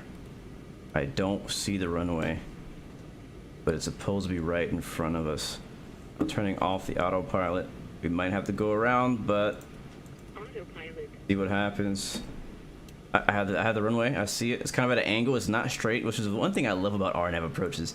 Is when you come out of the clouds, when you do finally get that visual, you're not guaranteed for it to be right in front of you. It's gonna be kind of at an angle. Let's get the gear down, please. And if we go slow enough, maybe we can get in.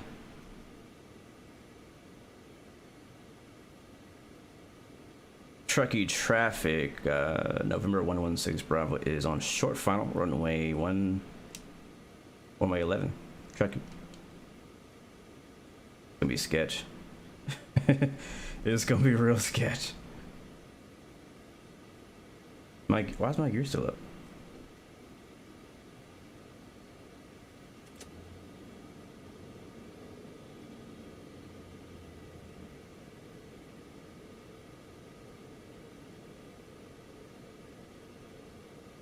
Good call though, good call.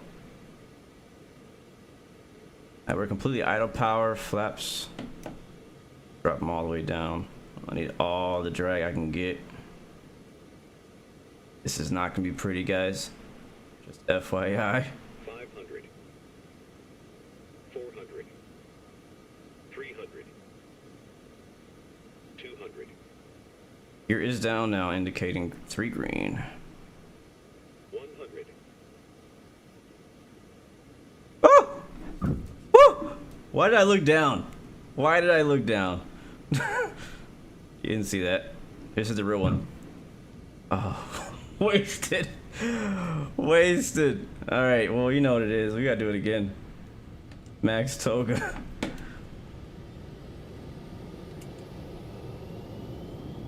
Ouch. That was on me. That was on me.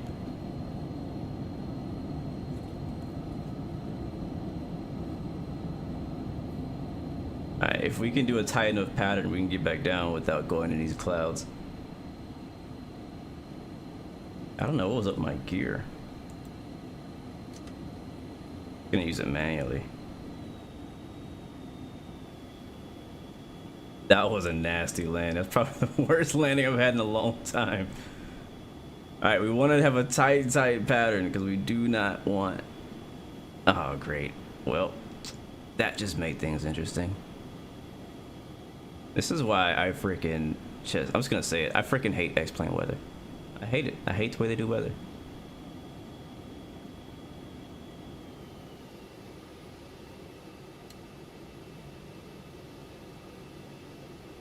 Thank God for synthetic vision.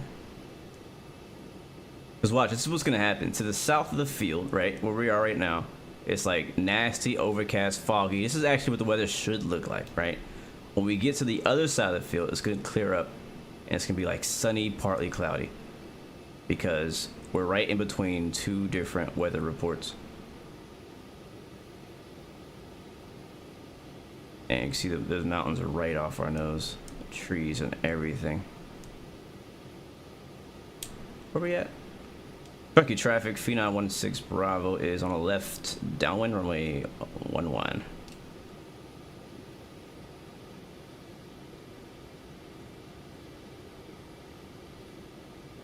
I think we're okay on altitude. I can't see the airport, but I'm using the GPS as much as I can. Right in between two cloud layers. Yep, you're right in time to see us land correctly. Hopefully. Good job, Clay.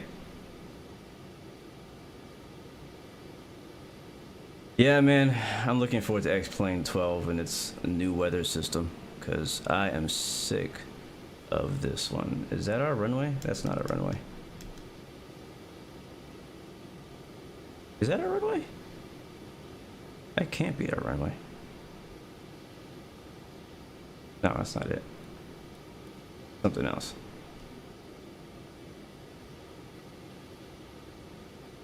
It might be our runway.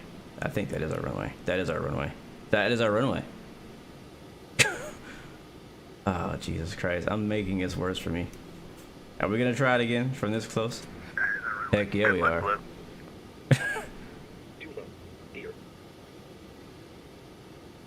Heck yeah, we are. We're in a little bit of Phenom. We can maneuver.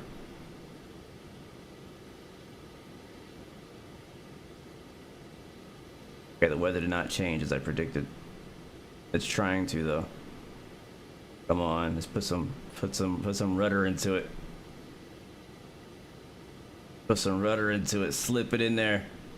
Slip it in there like a pro. Okay, and then we float. Oh, Jesus Christ. Hard landing. Hey, we're leveling up. That's better than the first try. Should we do it again? I think we should do it again. I'm gonna keep doing this till I get it right. Truckee traffic, citation 394 Alpha Mike is 20 miles northeast inbound for landing. Runway 11, Truckee traffic. Alright, what we should do is the actual proper procedure. So I'm gonna go climb up, make a left turn, do the go around.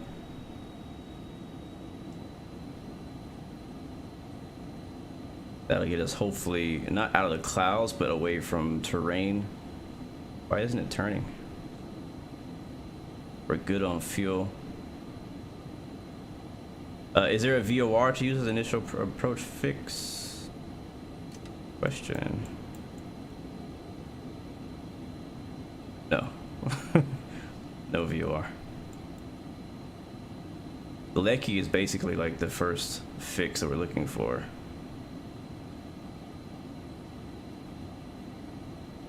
What altitude do you go to for this go around?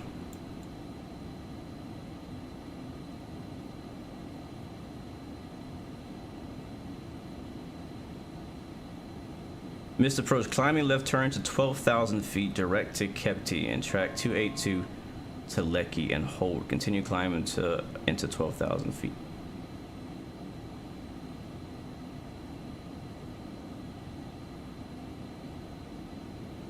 What up, Phoenix J? Good to see you, man.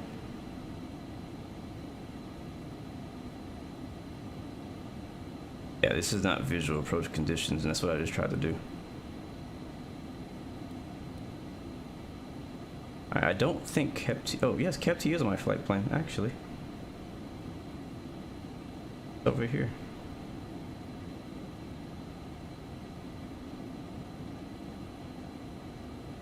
Ice conditions too. Man, we're getting it all. Alright, that should be okay.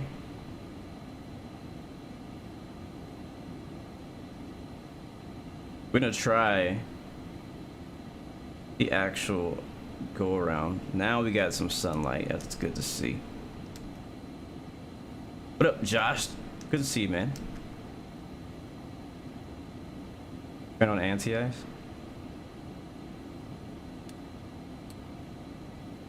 Is it actually gonna break? Like, is that simulated? Like, would that actually kill me if I don't do it? Truckee traffic, November 615. Alright, here comes to 1,000 Juliet. feet. Taxiing to runway 11 via Alpha. Truckee traffic. Man, everybody else made it in except for me. Good job, guys. Seriously, good job. We are going to continue to Monterey after this. So once we land, we'll quickly put in our flight plan to Monterey, and we'll be on our way out there.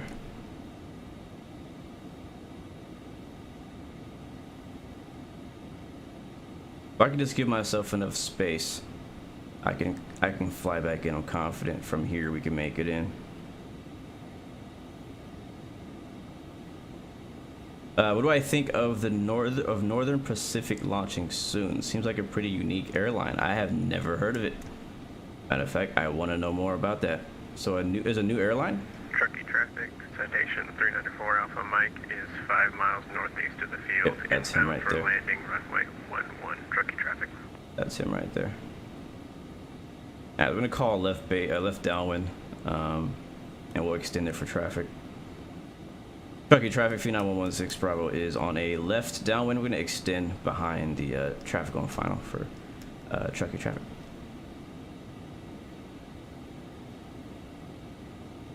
Alright, let's keep our speed down and we'll make that left turn.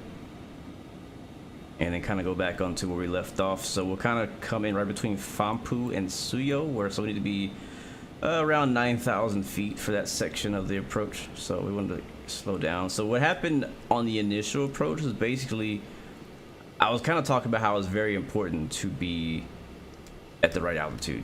And that's exactly where we went wrong. We were too high, as expected. No surprise there. So descending that back down to 9,000 feet, and then we need to be at 8,400 at Suyo, and we'll try it again. This is, I don't know, I need to, I'm glad I'm doing this because I need more practice in this kind of scenario.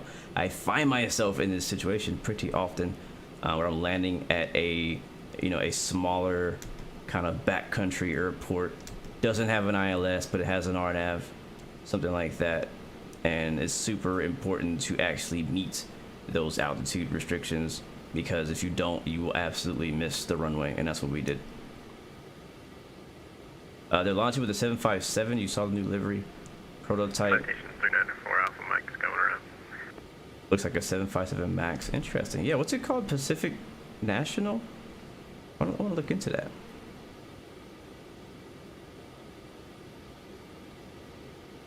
Alright, altitude's looking okay. We'll get our speed down a lot more. Go back into idle. Truckee traffic, Phenom 16 Bravo is turning final now at Suyo for runway 11, Truckee.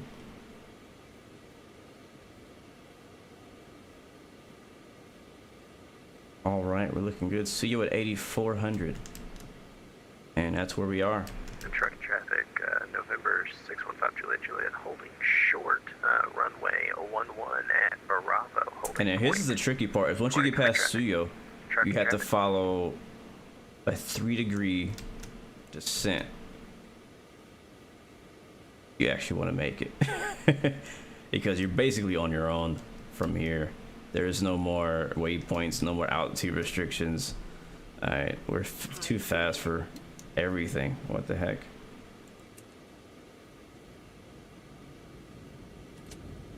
Oh, there's a mountain. There's a mountain right there. The mountain right there.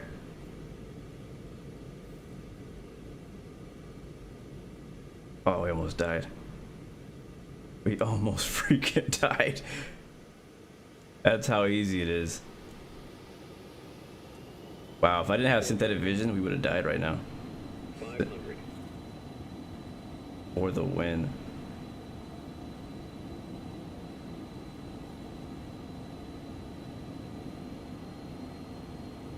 I don't know how we got so low so fast. Only 5 miles from where we were to where we're going. Completely depending on the synthetic vision at this point. There's a runway right there. Oh boy! And there's a tree. Pull up. This is so fun. I'm smashing it down this time, guys. We got to come back. I told you guys it was gonna be a tough airport to land at. Where is the runway? It should be right there. Gear down. Gear's down. This is a disaster, Rudy. I see the outline of the taxiway.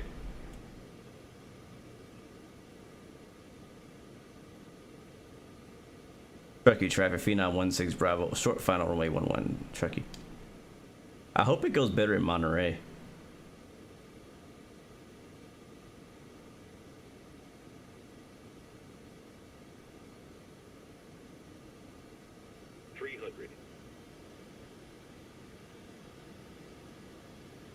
Wow, it is horrible weather. 100. Alright, don't float, don't float, don't float. Hold it and float. Of course, this thing loves to float. And we bounced. And we're still floating. Are we down? Oh, we're down. I thought we were floating. Okay, cool. Whatever. Sheesh. That was hard. And we still basically failed. That was a horrible landing. Horrible everything. Everything about that approach was ridiculously bad. All right, exiting here on golf. Right.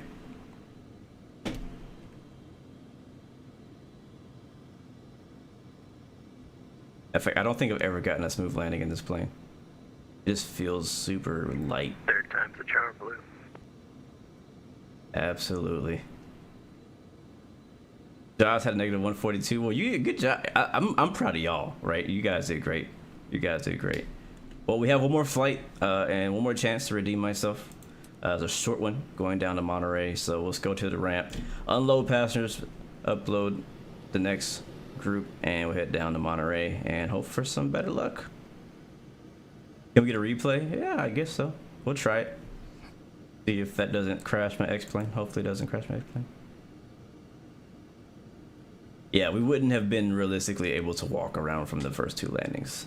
Gear would have broke. Wings would have came off. A lot of bad things would have happened. Landing at 1,000, was it 800? Landing rate is not too good.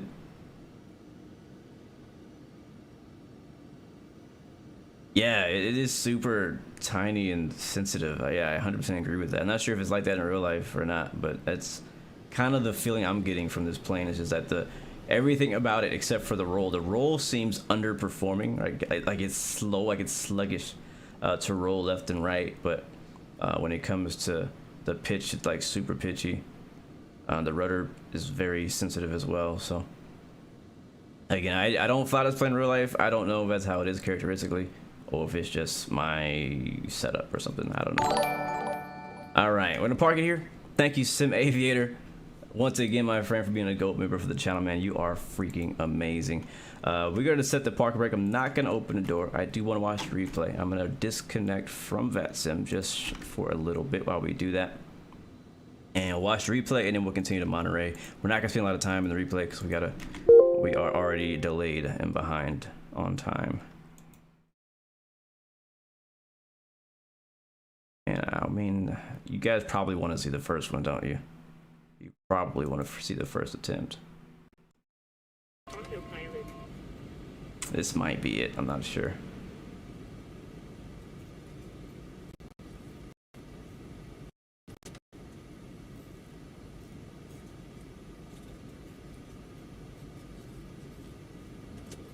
Yeah, this was the first one.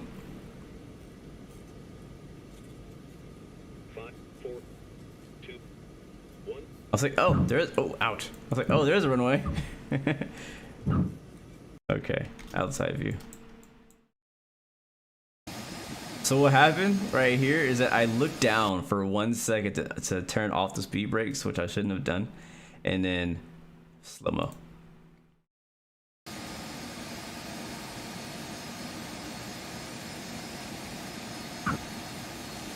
What's up with that tire smoke?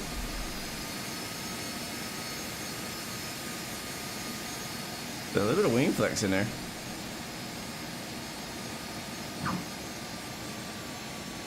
Yeah, that's just not pretty, man.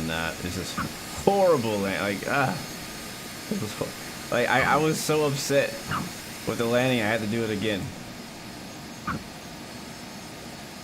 We almost hit the nose gear if I didn't pull up. Yeah, and then let's see if we can see the second attempt.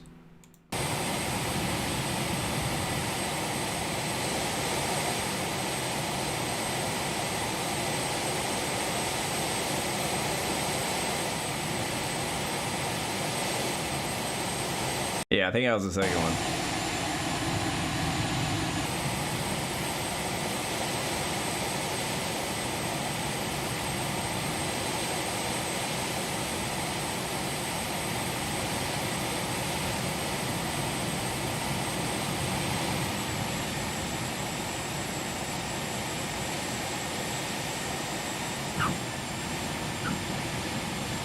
Jesus.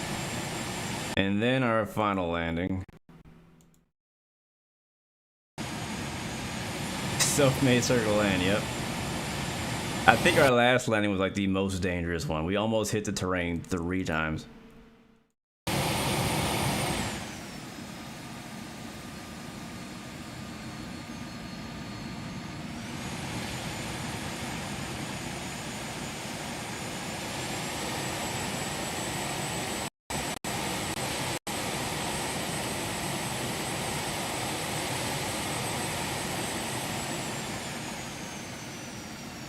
We are almost touched down. Right here, I thought I was still in the air. It felt like I was still like flying, but I wasn't. But all right. Well, I know that with practice, I could definitely butter this plane. But the truth is, I'm not gonna fly this plane that often. Especially with what's coming out soon, you know, with the Challenger coming out. If I do buy that, I'm not gonna be flying this plane. Like if I buy the Challenger 650, I have spent too much money to go back and fly this plane, basically. Oh, look, the fuel truck is here. All right, perfect timing. All right, so let's get set up, I should say, for our second leg. We'll shut the engines off, connect the GPU and everything. So we'll grab ground options. I think I have to shut it off first, don't I? Stop. Stop. And open up the main door.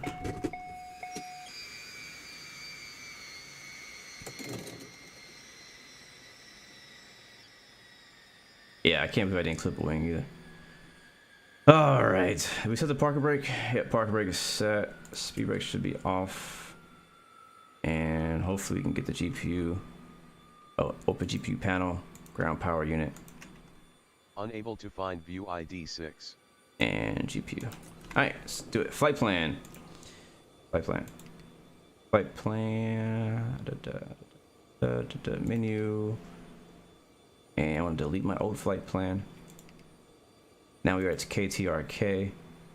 And we're going to Monterey. And that, for me, get my flight plan up for that, and we'll get back connected to VATSIM 2. Very short flight, I believe.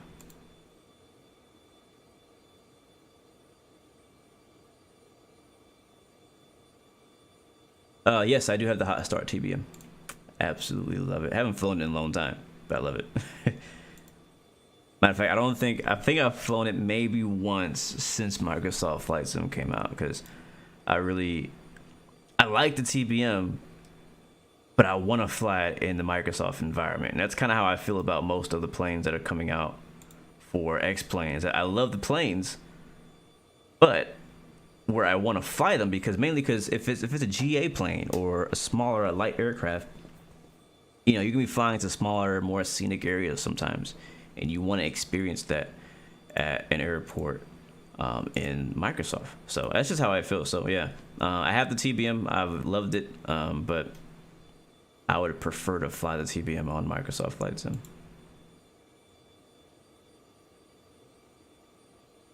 Is the 650 full fidelity? Yes, yes it is. Matter of fact, it's probably ultra full fidelity. Probably ultra realistic. You know what I mean? All right, cool. I got my flight plan. So our first waypoint is Modesto. Mike.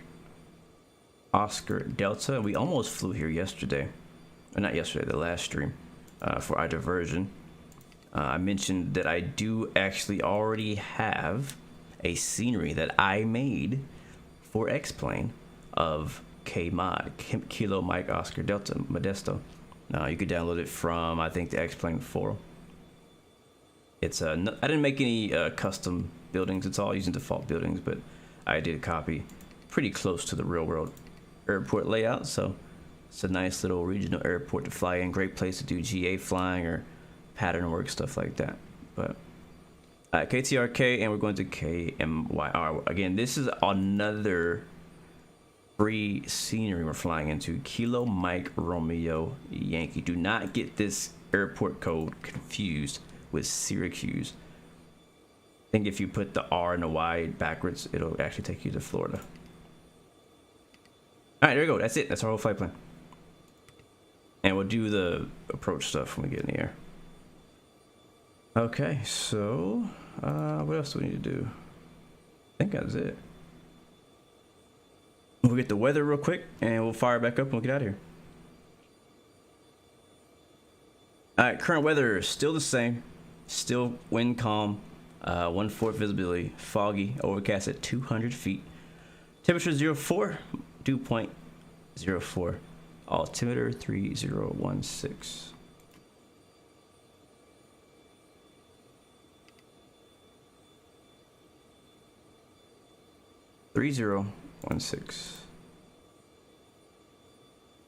That in there, and for this leg we're going to cruise at 38,000 feet.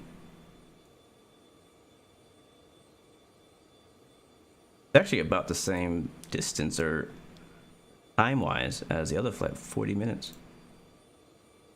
Okay, cool. We want to turn off ice protection, turn off that, turn off the wing stab, turn off windshield heat. I think we left everything else on. Yeah, that's all good to go. We will go outside, shut the door.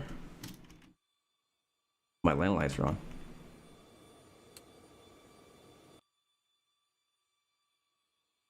You lived in Monterey for 7 years. Nice. Weather hopefully will be better when we get there.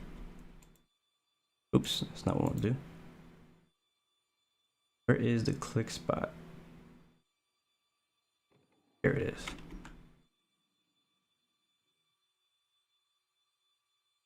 Alright, doors are locked and shut. Firing up engine number 2. Run. Start.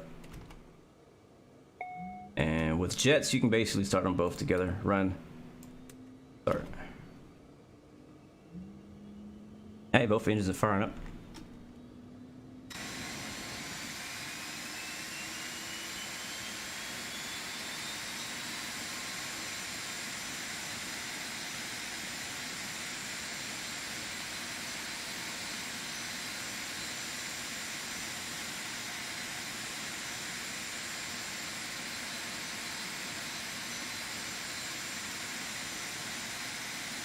Nice. I see you, Josh. All right, we're reconnected to VATSIM now, so you guys should be able to see me and hear me.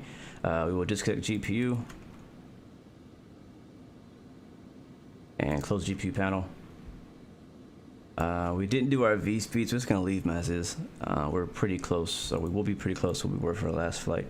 Only difference is our weight is 2,000. For our fuel, it's gonna be 2,000 pounds.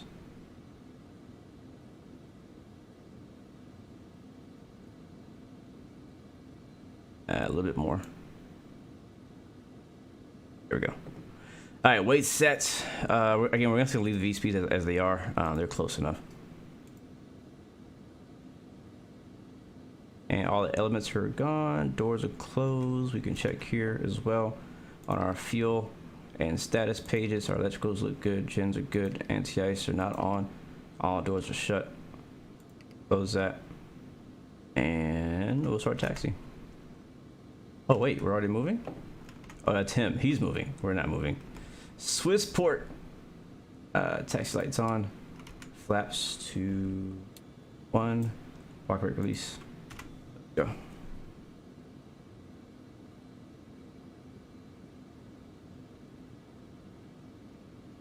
Truckee traffic, citation 394 Alpha Mike, short final runway 11, trucking traffic.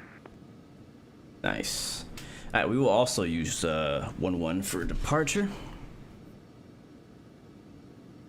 Truckee traffic, Phenom 16 Bravo is taxiing through runway 11. Truckee.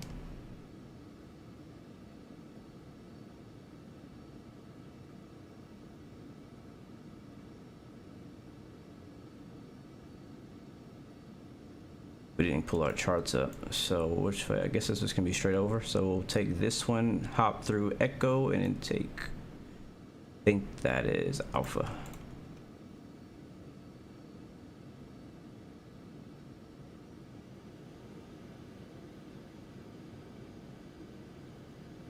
All right, guys, on to the second flight.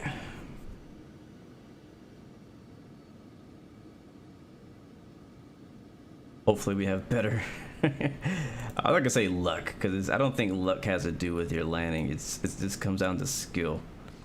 So hopefully we just do better for our landing in Monterey. I love the approach into Monterey too. Hopefully we get the one that comes in from the water.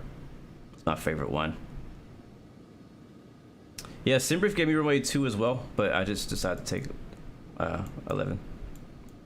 I think it gave us 2 because 2 is, I don't know why it gave us 2.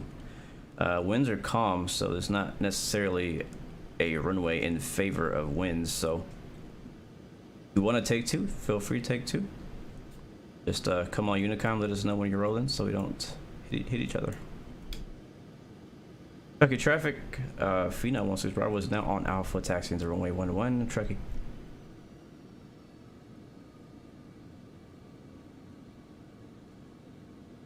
It shows here, there's a runway 2. Not sure if the scenery has runway 2. There's a runway 2 here. Okay, is that a Learjet? No, that's something we're missing in X-Plane. And we've been missing... Something we've been missing in X-Plane for a long time, and that is a Learjet. There's another one over there. I guess that's what it's spawning us as. Alpha Mike is clear of runway 11, taxiing to parking. And man, I would like to get a part of the X-Plane 12 beta testing. I don't know if that's going to happen, but I don't know if they're just allowing anybody or just like developers. I know there's developers already testing X-Plane 12 with their add-ons, but I'm not exactly sure how to be a part of X-Plane 12's beta. I was very thankful to be a part of Microsoft's alpha and beta phases, which was cool. I don't even remember how I got in. I think they just said, hey, if you want to be a beta tester, you just sign up and you might get chosen. So I haven't heard anything like that for X-Plane 12, so I haven't signed up for it. I spawned as an A320. Yeah, model matching is hit or miss on here, man. It's not, yeah.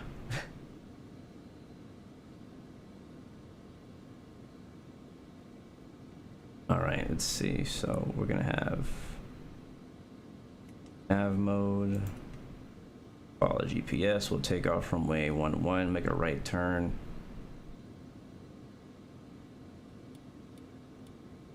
There's a VOR over here.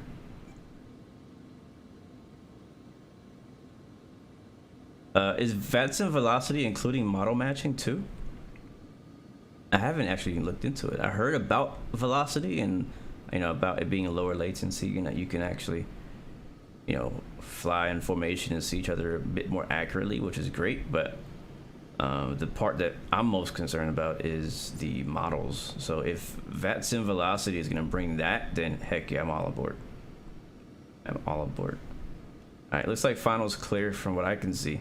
Actually, we'll hold short because I think I heard somebody landing. Truckee traffic, Phenom 16 Bravo is taking off from runway 11. Departing to the southwest, Truckee. All right, land lights on. Strobe lights on.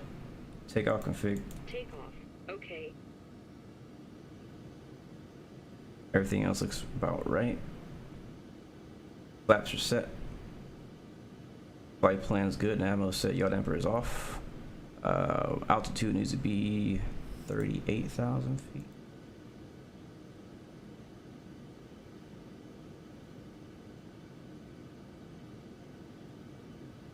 Yeah, I think I put 3,800 on accident. Yeah. Even though I have struggled to land this plane, I do actually really enjoy it. All right, here we go, guys. We're rolling. Be a bit better this time. Can't just like throw the throttle in. Here we go, because it kicks the nose. So I'm trying to be super sensitive with my rudder pedal input this time. Yeah, I'm failing at it. 80 knots. Oh boy. And V1 rotate.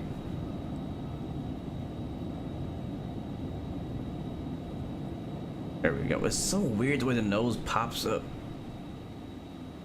Alright, climbing, climbing, climbing, positive rate, cure up.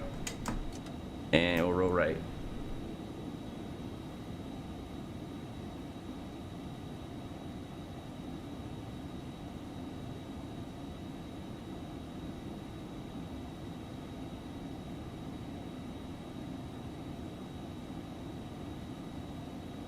Interesting, it's foggy and it's overcast.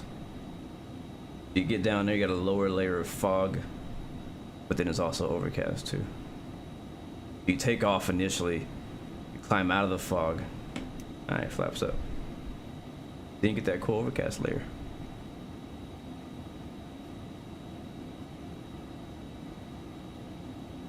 Alright, it should be smooth, smooth, smooth. Got some very important people in the back. And I feel like flying a business jet is a bit more personal, right? Like if you're flying an airliner, you're less likely to either know or meet your passengers. But like if you fly like crap in a business jet, like you have to like see them, you know, when they deboard, when they leave. If they're a customer that always comes back, you know, then you have to see them again next time they fly. We're just making it above these mountains right now, as you can see through the synthetic vision there on our main screen. I don't know why the flight director is telling me to go down.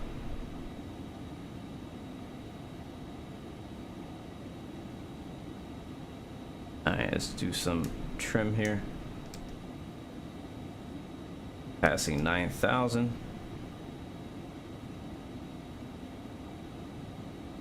One thing I actually forgot is that this is an Embraer, so like it has the bicycle yoke, kind of like the E-Jets. Oops. Like to climb.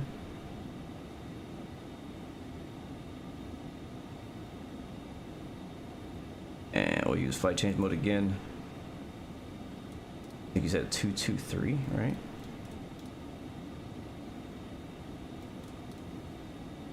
We're just above these mountains out here. Just to the west of Lake Tahoe. Nav mode, autopilot on. Yaw dampers on. There it is. And we're above 10K, lights off.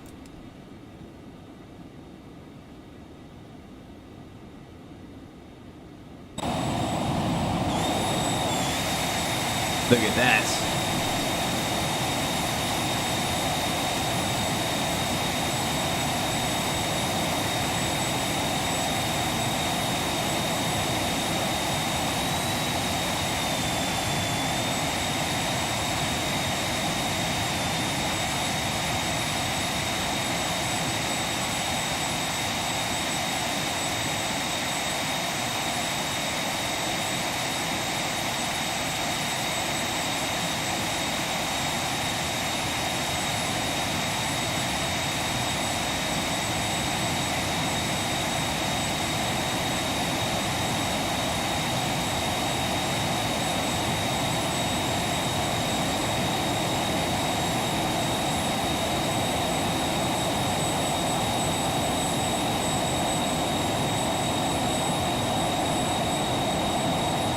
Oh man, it's just so freaking beautiful out here.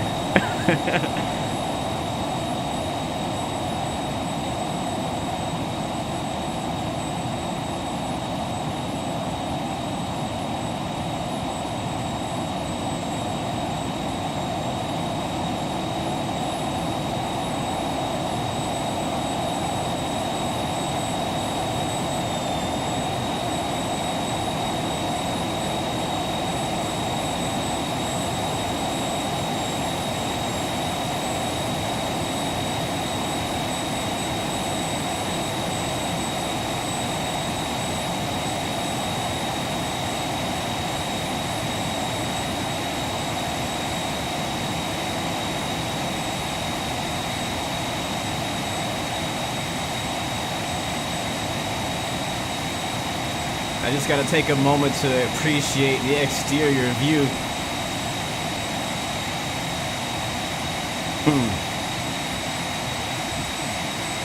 Wow. I hope that looks as good on the stream as it looks on my screen.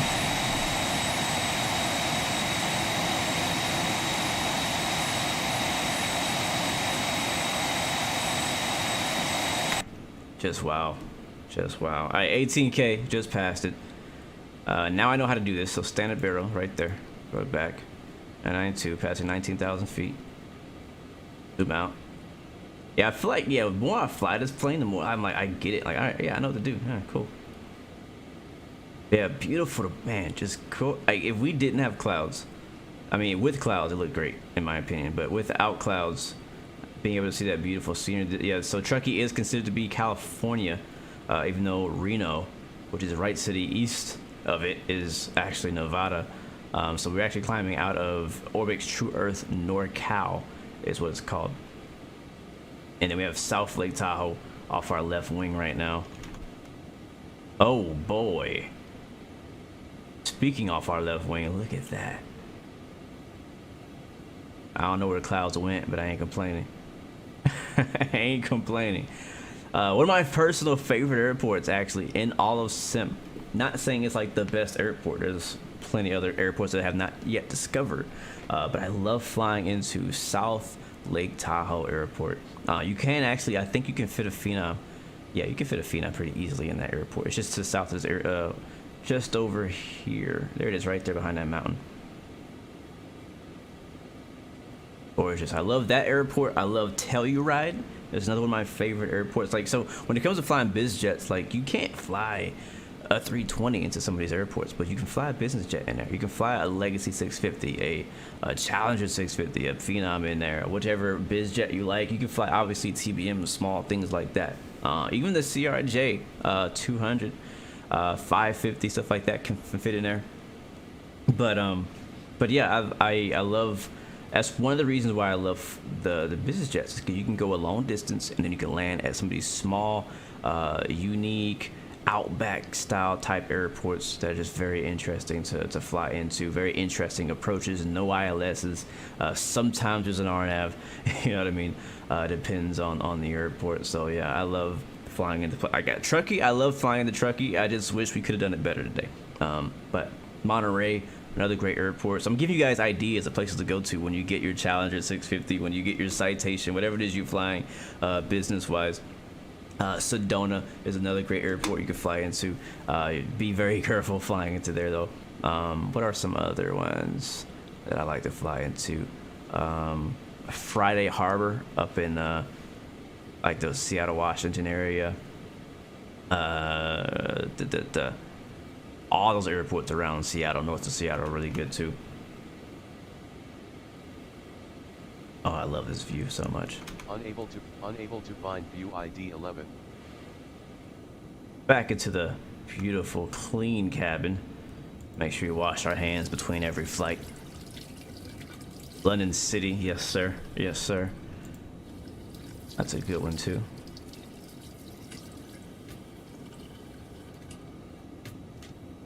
All right, ladies and gentlemen, if you just joined us, we are climbing to our cruise level of 38,000 feet. I forgot to get this flight started on the Sim Toolkit Pro, so I don't know how far we are. Let me find out. Oh, I can't believe we landed at 1,500 feet per minute. That was nasty. So nasty. Yes, Innsbruck is a good one too. Cairo is also a good airport, yeah. But those are typical good airports. Like, think outside the box. What's somewhere that's really interesting that nobody talks about? Give me 5 airports, not just one person, but just give me 5 airports that are like really interesting, kind of smaller regional airports that people just don't think about. People don't talk about. It's not, you know, it's not the Gibraltars, stuff like that. Like a typical small little airport.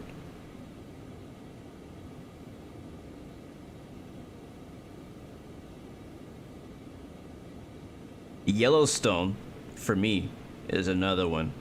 Yellowstone. National Park Airport. I think it's KWYS, I believe is what it's called. Freaking love that airport, especially if you fly in on Microsoft Flight Sim in the winter, with all the snow or partially covered snow. Man, sheesh, that's a good one. I like Burbank too. Some of those smaller airports around the LA area. HPN. Brussels Aviation. Do a flight long haul from Miami to Rio. You have no small airports. It's all good. Hey, it's not. I understand. I get it. I get it. I get it. Not everybody's into that kind of thing. Hey, you could take a Challenger from Miami to Rio. Actually, I don't know. Take a Gulfstream for sure. Maybe a Legacy 650 might get that far. I'm not sure. Salinas is another good airport. Looking around the map right now. Grand Junction. Oh yes, Grand Junction, Aspen, both great airports to fly into. That, you know, are not like super popular. People talking about.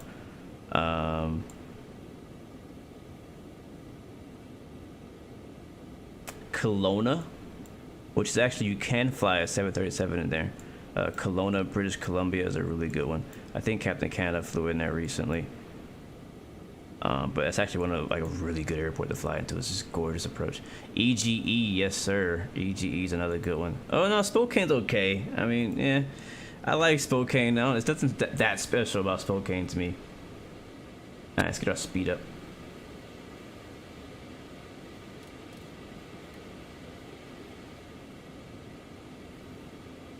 Oh, Eagle, Colorado, EGE. I was thinking about a different IKO. Yeah, Eagle, Colorado is a great one. Oh yeah, all those like airfields in Colorado are just gorgeous, man, gorgeous.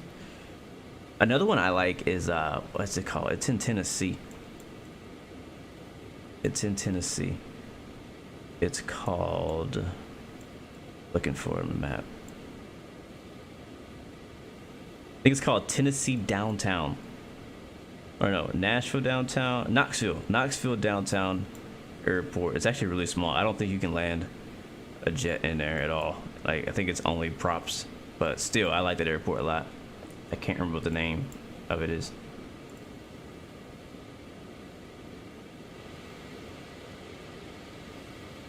GCTS. Oh yeah, Daytona Beach is a great airport too.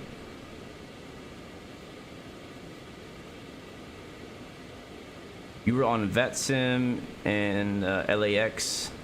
Yeah, LAX. I think LAX has AT. Well, they did have ATC, not anymore. Looks like they logged off. But yeah, LAX was on earlier this morning. Looks like as of right now, Chicago Center is on.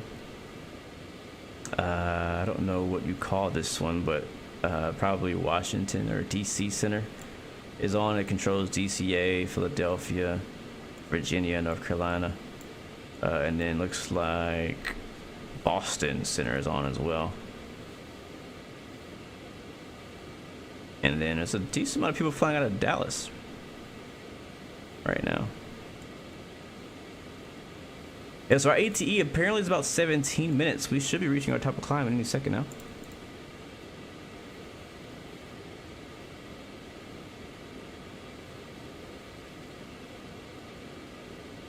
Half the inputs of your Honeycomb Bravo stopped working in Microsoft and in X-Plane.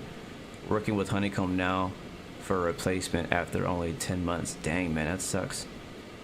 Wow, that's crazy. Hopefully, I'm really hoping that doesn't happen to me. I haven't had my Bravo very long.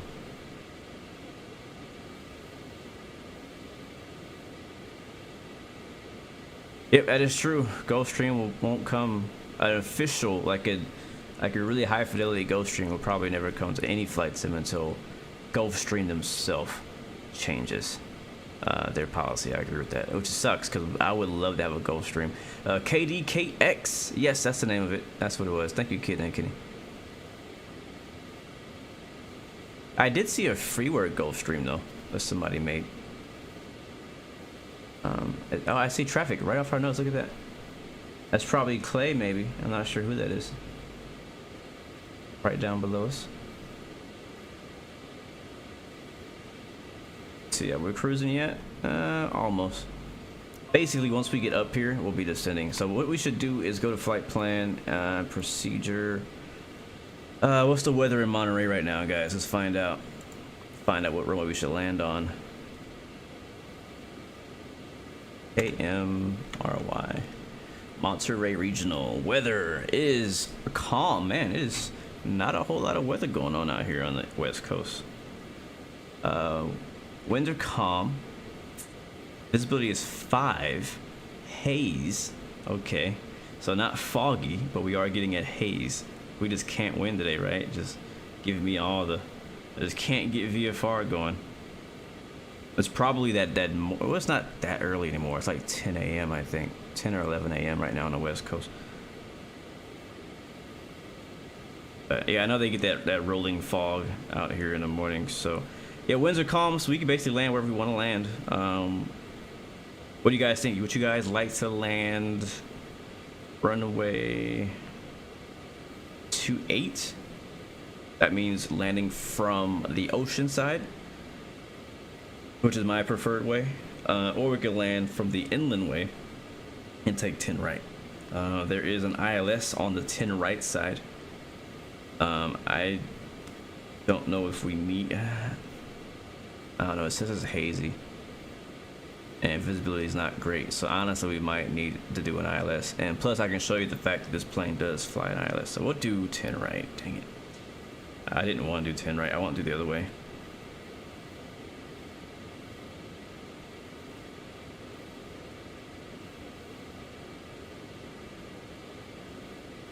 Yeah, I prefer the ocean side too, but because weather is saying it's hazy, which might just mean this right here, like it's kind of hazy right now. Oh my god, look at that view. You know, it was funny, me and my friend were like, man, we should like book a trip somewhere, like with like net jets or something like that, just to get into a private jet, you know what I mean? just for the heck of it.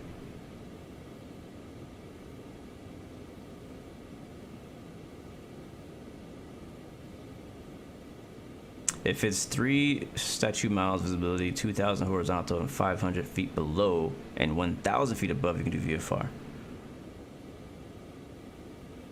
Well, yeah, it only says haze. It doesn't talk about any cloud layer at all. It's just hazy. So yeah, screw it. It's we'll do backup. Our backup plan will be runway 10 right. I'll program the ILS for 10 right, in case we can't get in. Like if it's too bad, we'll do that. Let's do that. So I will clear that out first. Go to nav. And we're going too fast. High speed. So 110.7.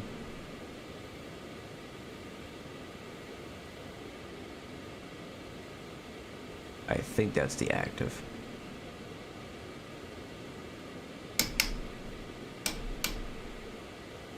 No, it's not active.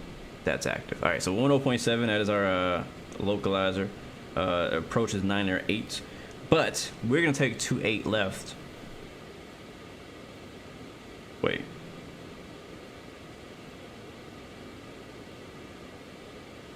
That's not right. Wait, I'm confused. 28 left is Oceanside, right? Or no?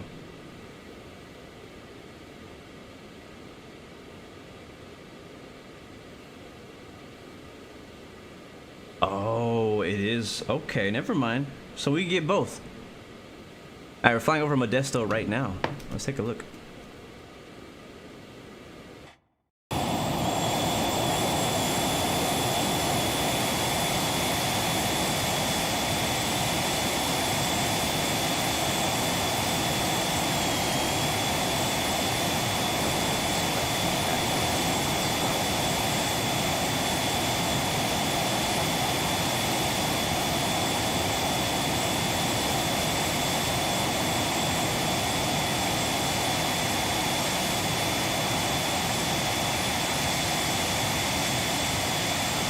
Sick. All right, All right, so I was backwards. So the runway we want is actually 10 right, and 10 right does have an ILS, and that is the oceanside approach, as I call it, because it comes from the ocean side. So that's perfect. That's exactly what I wanted. So we go to procedure, and we go to select approach, enter ILS 10 right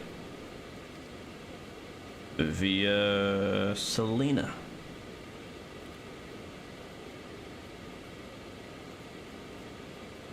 Yeah, we'll do it via Salinas. Let's see.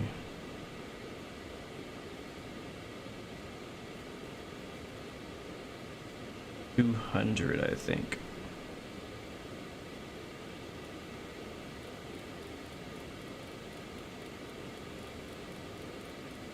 Down to 200. Yeah, man, I'm gonna be lost on X-Plane 12 if all of my ortho and stuff doesn't work for some crazy reason. It's not gonna be good for us. All right, load that. Our next waypoint on our flight plan is SNS. Cool. So we can actually go ahead and activate the approach now because our next waypoint is a part of our approach. So we go to procedure, activate approach, enter. What that's going to do is that's going to allow us to now see our vertical profile, which is again too high. So I'm going to descend right now down to 8,900.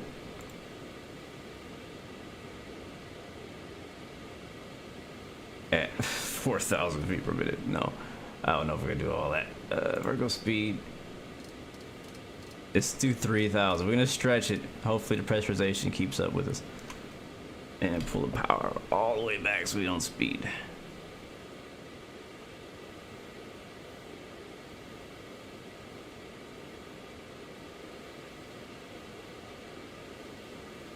All right, here we go. And now it's cloudy again. Great. That's okay. We have an ILS now. We have an ILS. We have an ILS tuned, so we shouldn't have any issues. Where did I put this?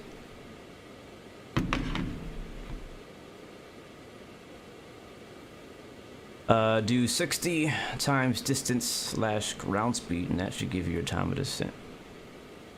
Yeah, you're right, Gennaro. I honestly have just been too lazy to do that. That's the truth. I like you when the computer does math for me, not me. I don't like doing math. I don't have to. Well, we had a nice view, but now, not so much.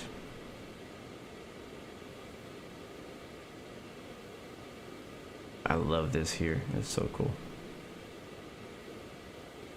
I believe the new challenge is going to have synthetic vision as well. Different style of avionics though. Not a G1000. I think he's a Pro line or something like that.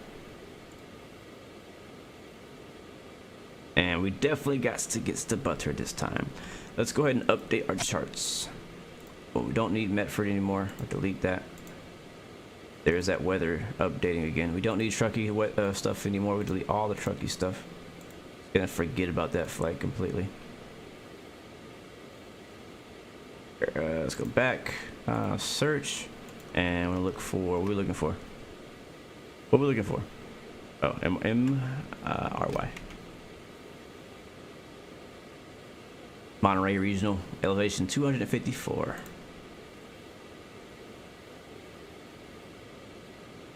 Yeah, I like the Magnite 7.8. I haven't flown in a while, but I like it. I mean, it's the best we got right now on, it's like, it's our 787, you know, it's not the best one that ever exists on a flight sim, but it's ours. So that's kind of how I feel about it. And I've been trying to support that project for a while. I know those guys are working hard to make it as good as they can.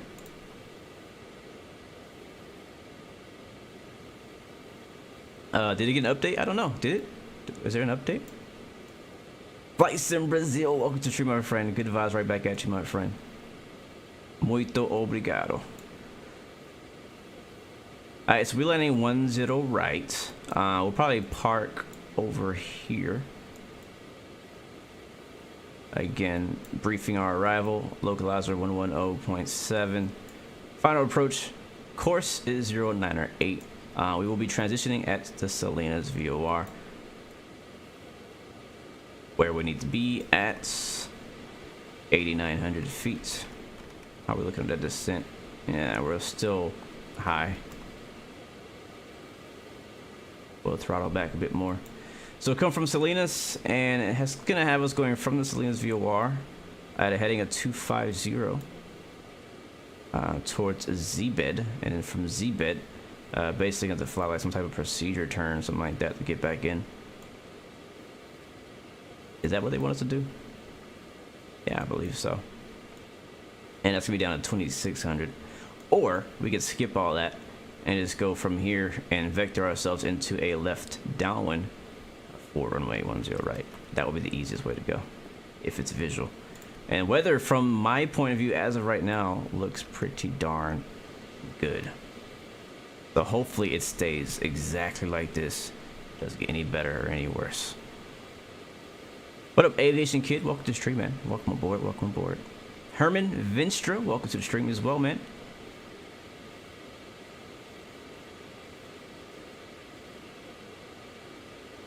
Thank you so much again, Flights in Brazil, man. Thank you, man. Appreciate you. Go outside one more time before we get busy landing.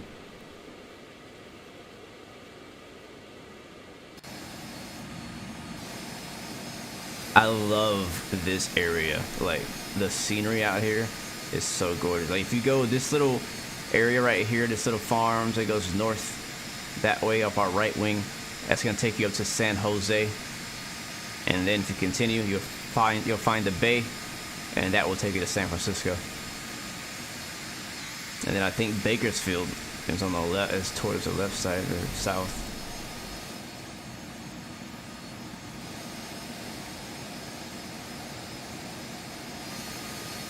I have flown out here a lot in this area. And again, I am so glad we did not fly on pilotage today. I was right. I was definitely not ready.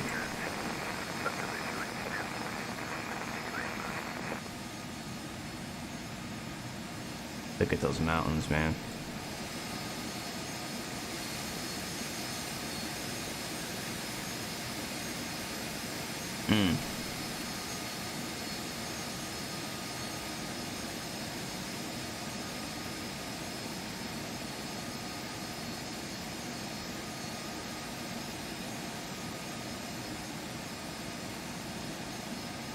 So Monterey Regional is going to be here on this little peninsula, the Monterey Peninsula as they call it. Orbix has some really nice scenery for this airport on P3D and FSX. Sadly, that scenery never made it to X-Plane and has yet to come to Microsoft Flight Sim, but I really hope they do, because they actually not only did the airport, but they did the area surrounding the airport. Like, all of this Monterey Peninsula area is all modeled. And it looks really good in the screenshots. Was that 18,000? Wow, we are really taking our sweet time getting down there. Joris, should you get Microsoft Flight Sim for the Series S? Yeah, man, if that's what you have, yeah, heck yeah, you definitely should get it.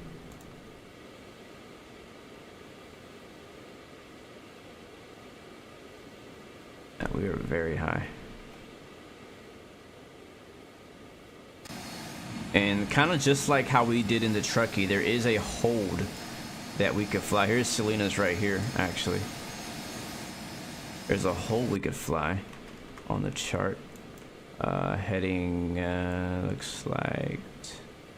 Actually, it would be a left turn. Interesting. It's a 084.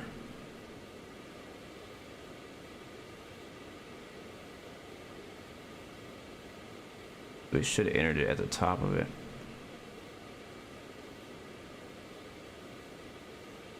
Interesting. So what I'll do instead is I'm actually going to jump over to the other portion. So I'm gonna vector myself to the right, and we are actually going to hold here at Salinas. I have about 4,000 feet to lose. Yep, your poor bank account. I feel you, man. Hey, trust me, I feel you. My bank account is feeling the same way right now about flight simming. And hey, if you're just getting into Microsoft Flight Sim, there's much more money to be spent. That's for sure. Oh, this is gorgeous, y'all.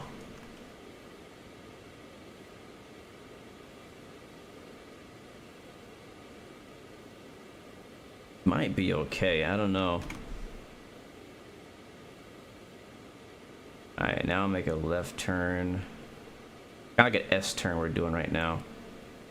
To 084. Oops.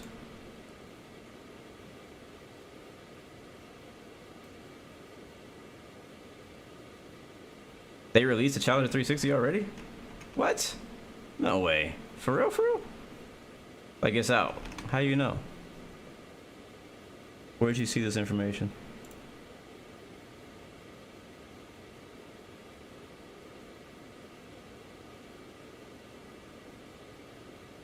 Clay, I just saw your screenshot of our flight, and I'm in an A320 for you.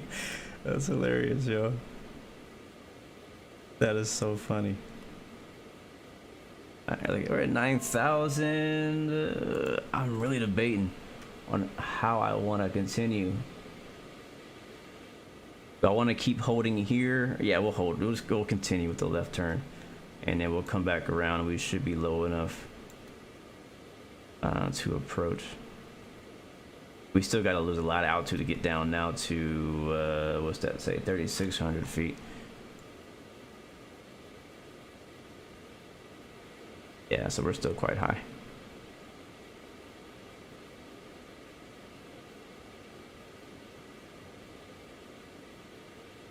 You don't know if it's released for public? What do you mean? Are you watching a video? Well, yeah, there's gonna be probably content creators somewhere.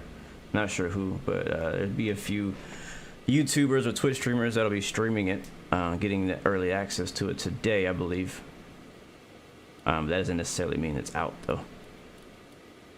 Last I looked before the stream, it said it was coming out. They had like a countdown that was like till tomorrow, like midday. I don't know. I can look again. I'm still on the fence. That price really hurts me. I'm still on the fence about it. Let's get down to 5,000.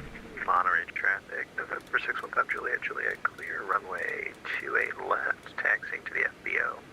We'll see ya.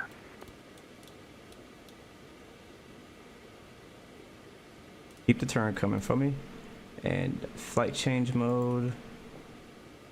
And we'll keep our speed around. I think 180 should be safe. We're just turning right now. We don't want to lose a lot of... we don't want to go too far away. Let's do 250. That'll kind of put us back on the approach.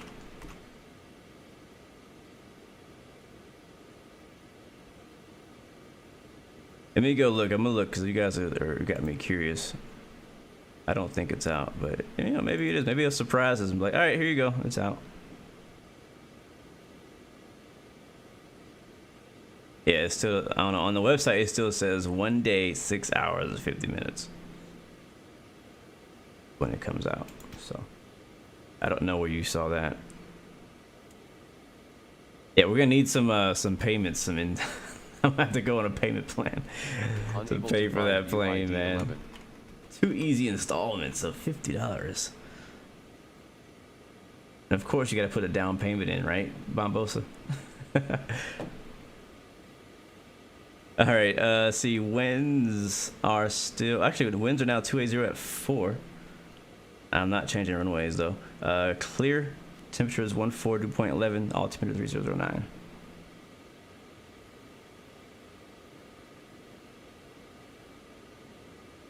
Yes, the wind just updated. Where is PFD? Standard barrel.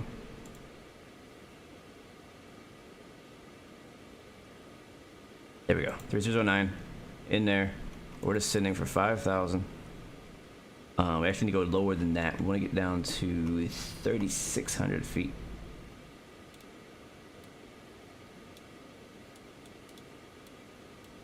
And throttle's all right idle. We'll throw some speed brakes in. help us out. You're good, Gennaro. You're good, man. Yeah, I think I saw that video too, I believe. There's a Threshold video that came out earlier today doing an interview with the developers of the Hot Start Challenger. There's an airport, I think, right there, right? Yeah, it's our airport. Monterey traffic. Phenom 16 Bravo is on left downwind runway.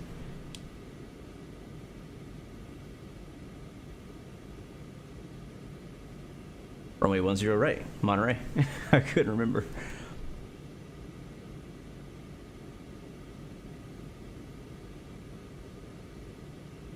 Yeah, I gotta, you know, we gotta learn from our mistakes. You know what I mean? I gotta learn from my mistakes from last time. That was just horrible. Turn right 278. We're just gonna do a simple pattern entry. So 278 is going to put us on an exact downwind. There we go. The Z-bet's coming up.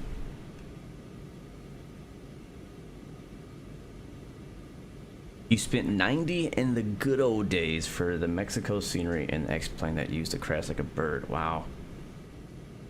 Alright, cool. There's our altitude. Let's get power in. And take away those speed brakes. Power. And we are good to make that left turn. Not too much power though, not too much power.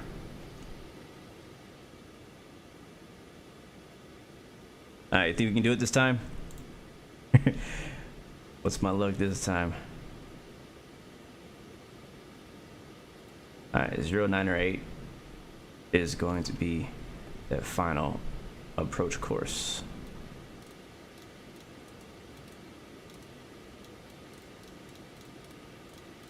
And we'll see if the ILS works for us.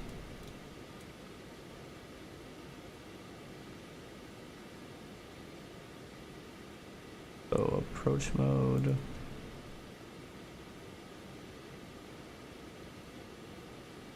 Uh-oh. I don't think I did that right. Alright, turn it off. Turn it off. We're not supposed to be going right. We're supposed to be going left.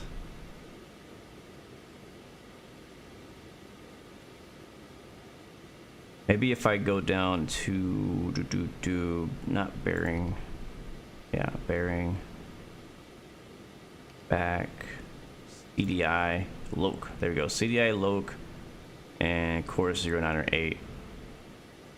And we're already actually overshot it by a lot, actually. Sheesh.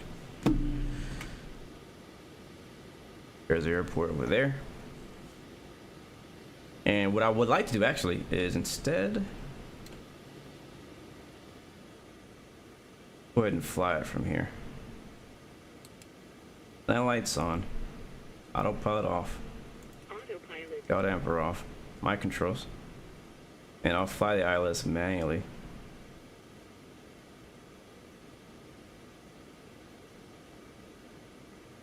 And yes, we are high.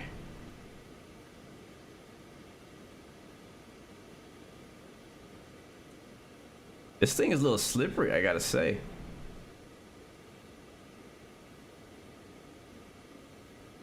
Better fit over there. And these speed brakes are not too much help for us. So instead of doing that, we're gonna make a 360 here.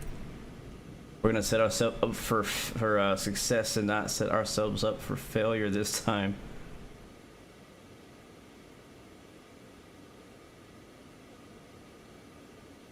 Make a quick left turn. While we get our speed situated, our altitude situated. Get in the flap config and all that good stuff. Take the Scenic route.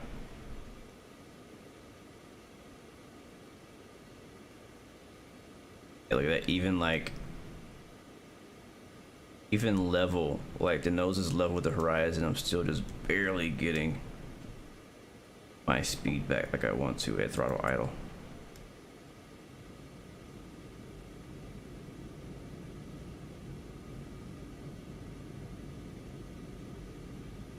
There we go.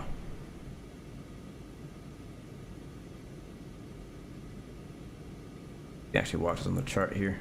Kind of circling around Mink. Going to be there at 1,700 feet.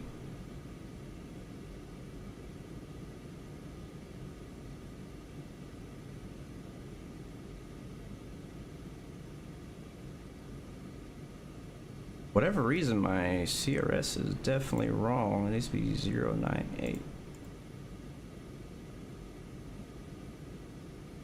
Alright, now we're slow enough for flaps and some gear. Yeah, nose pops up when the flaps come down.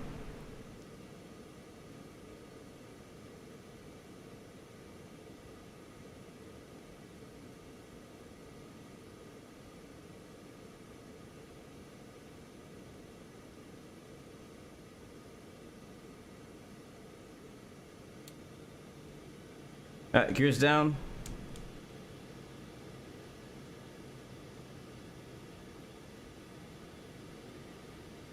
And this time we are not high, we are low. Line slope. Let's try not to overfly the plane.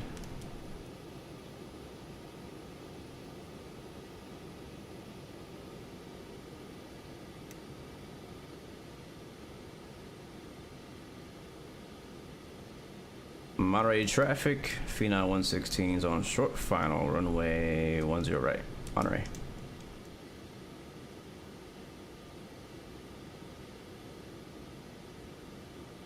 Alright, there's a glide slope right there.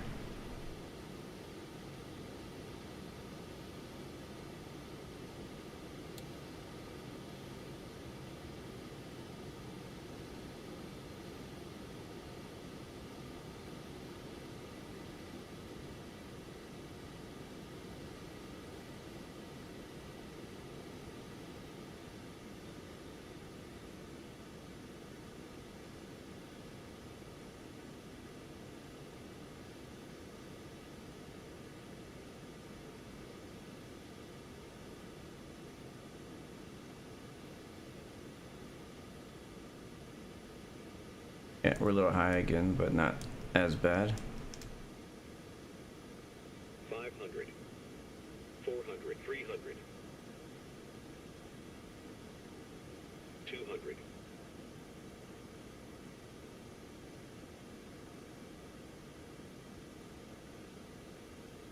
100.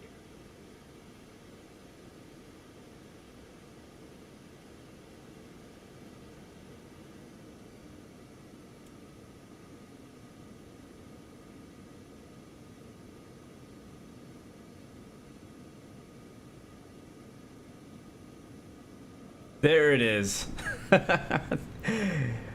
Oh man, she did not want to touch down. Do I have brakes on? Oh, my parking brake is on.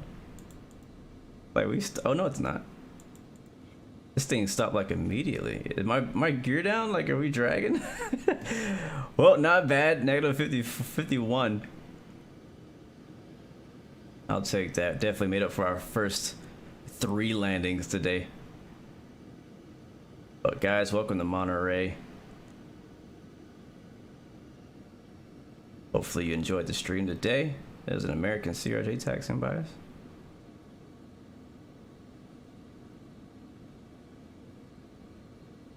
Man, we had to work for that one today.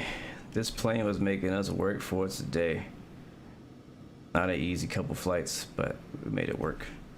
Landing lights off, taxi lights will stay on.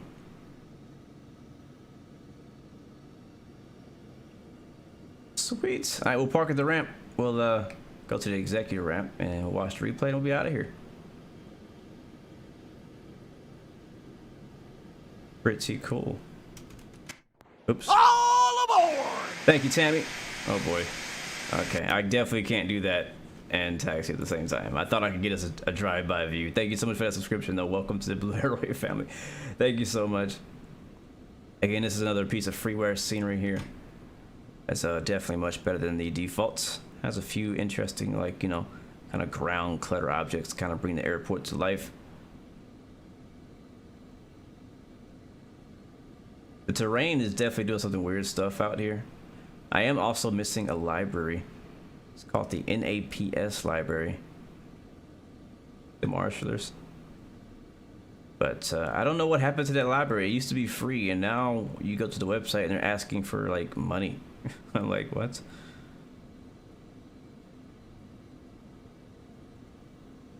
Look at that, a line to get into that CRJ right there. That's pretty cool.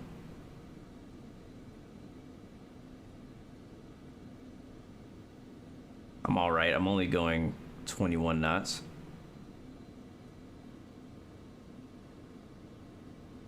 And I think the FBO over here somewhere.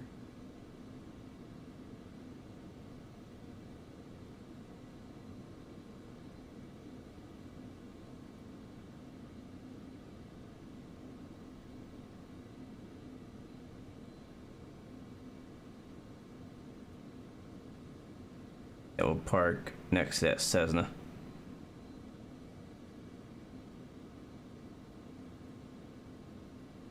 Yes, we may. Or actually, we can park over here. This looks more like an FBO to me.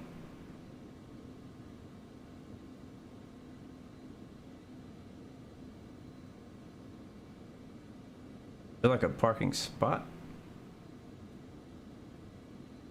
No? Okay, we'll just put it here. Monterey Jet Center. That is pretty cool. No marshallers, so we'll just put it wherever we want it. All aboard! Thank you so much, Timothy, for that subscription. Welcome to the Blue Arrow family, guys. We've made it. We freaking made it. Woo! Let's watch the replay and get out of here, yo. Good stuff.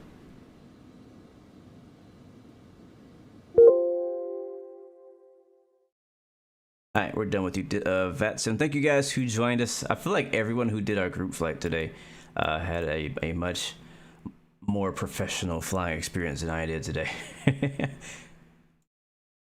But out that last landing is kind of how our first landing should have went. All right, let's watch it from right around here. Aboard! Thank you, Sathish Kumar, for the subscription. Welcome to the Blue Arrow Royal. What is going on with the highway? I didn't see that on final. Holy crap.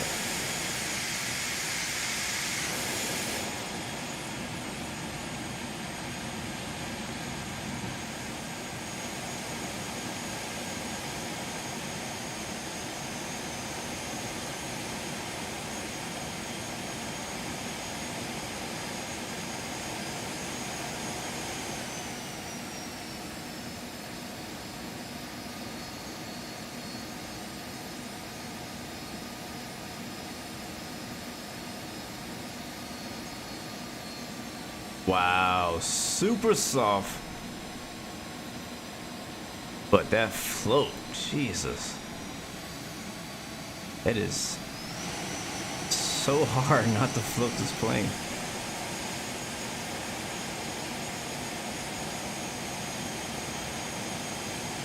Has she always been a floater?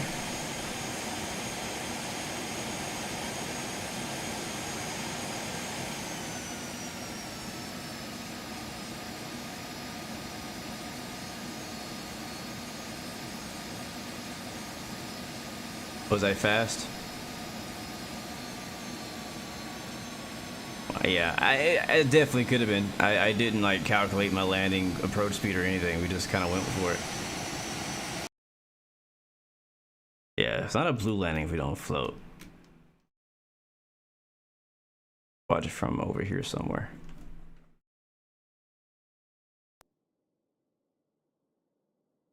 I thought my speed brakes were put away.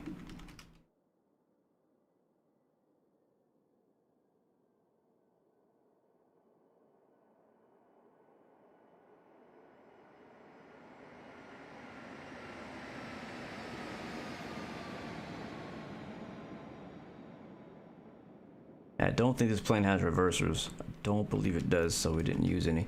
Didn't need them though. Whatever braking system we had was like super strong.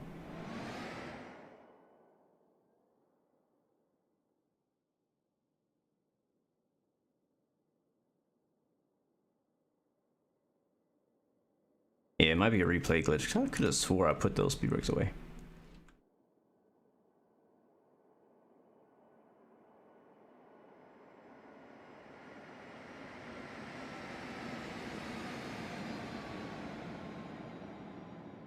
So soft, man. The suspension barely reacted to that. It does have reverse? Oh, it does not. Okay, it does not have reverse. That's what I thought. Cool, cool, cool. One more view. Watch it from inside, and then I gotta go. We've gone long enough. We will be back tomorrow. I am not promising that we'll be flying the Challenger because I don't know that we will. I have a couple. I've already scheduled to fly the Kodiak tomorrow, but we might not fly that. We might fly something else. I am planning to do Microsoft Flight Sim though tomorrow. That's the plan, unless I get convinced to fly the Challenger or something. I don't know, but we'll see. But we'll be back tomorrow, same time though, flying something else. So thank you guys so much for flying with me though and hanging out with us today. It's been definitely been a pleasure for you guys joining me today, as it always is. Thank you, Axel. Thank you, Dog Gamer. Appreciate you very much for coming out. Bombosa, thank you very much. Rudy Salt, appreciate you very, very much.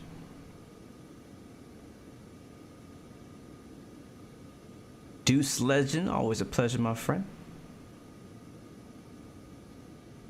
Yeah, you could barely feel that landing. Ethan's Aviation, welcome to the stream, and thank you very much for hanging out with us today. Chief Sim Pilot, always a pleasure to have you with us today, man. Hopefully you're having a great day over there. Jay, thank you very much. Jack Hogan, C Bar, what's up, man? Thanks for chilling with us. I know you're a big BizJet fan over there. Mr. Music for All, thank you very much. And as well, guys, thank you all of you for all of your tips. I do not claim to be an expert at this plane.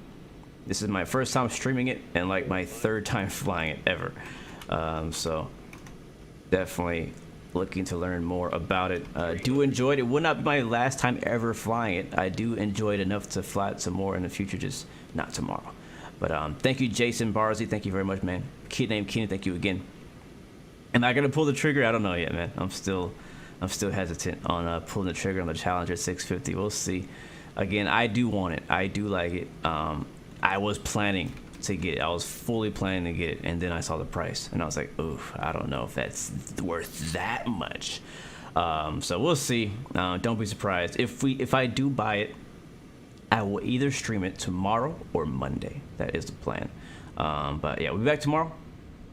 Possibly on Microsoft Flight Sim, so we'll see. Stay tuned for the scheduled stream. Until next time, guys, remember you have 3 choices. Keep up, keep in, give it all you got. Peace, love, and God bless you. I will see you guys next time, next video. I'm out. You out. We out. Let's get it. We out. Hey, hey, we out. Hey, hey, I'll see y'all.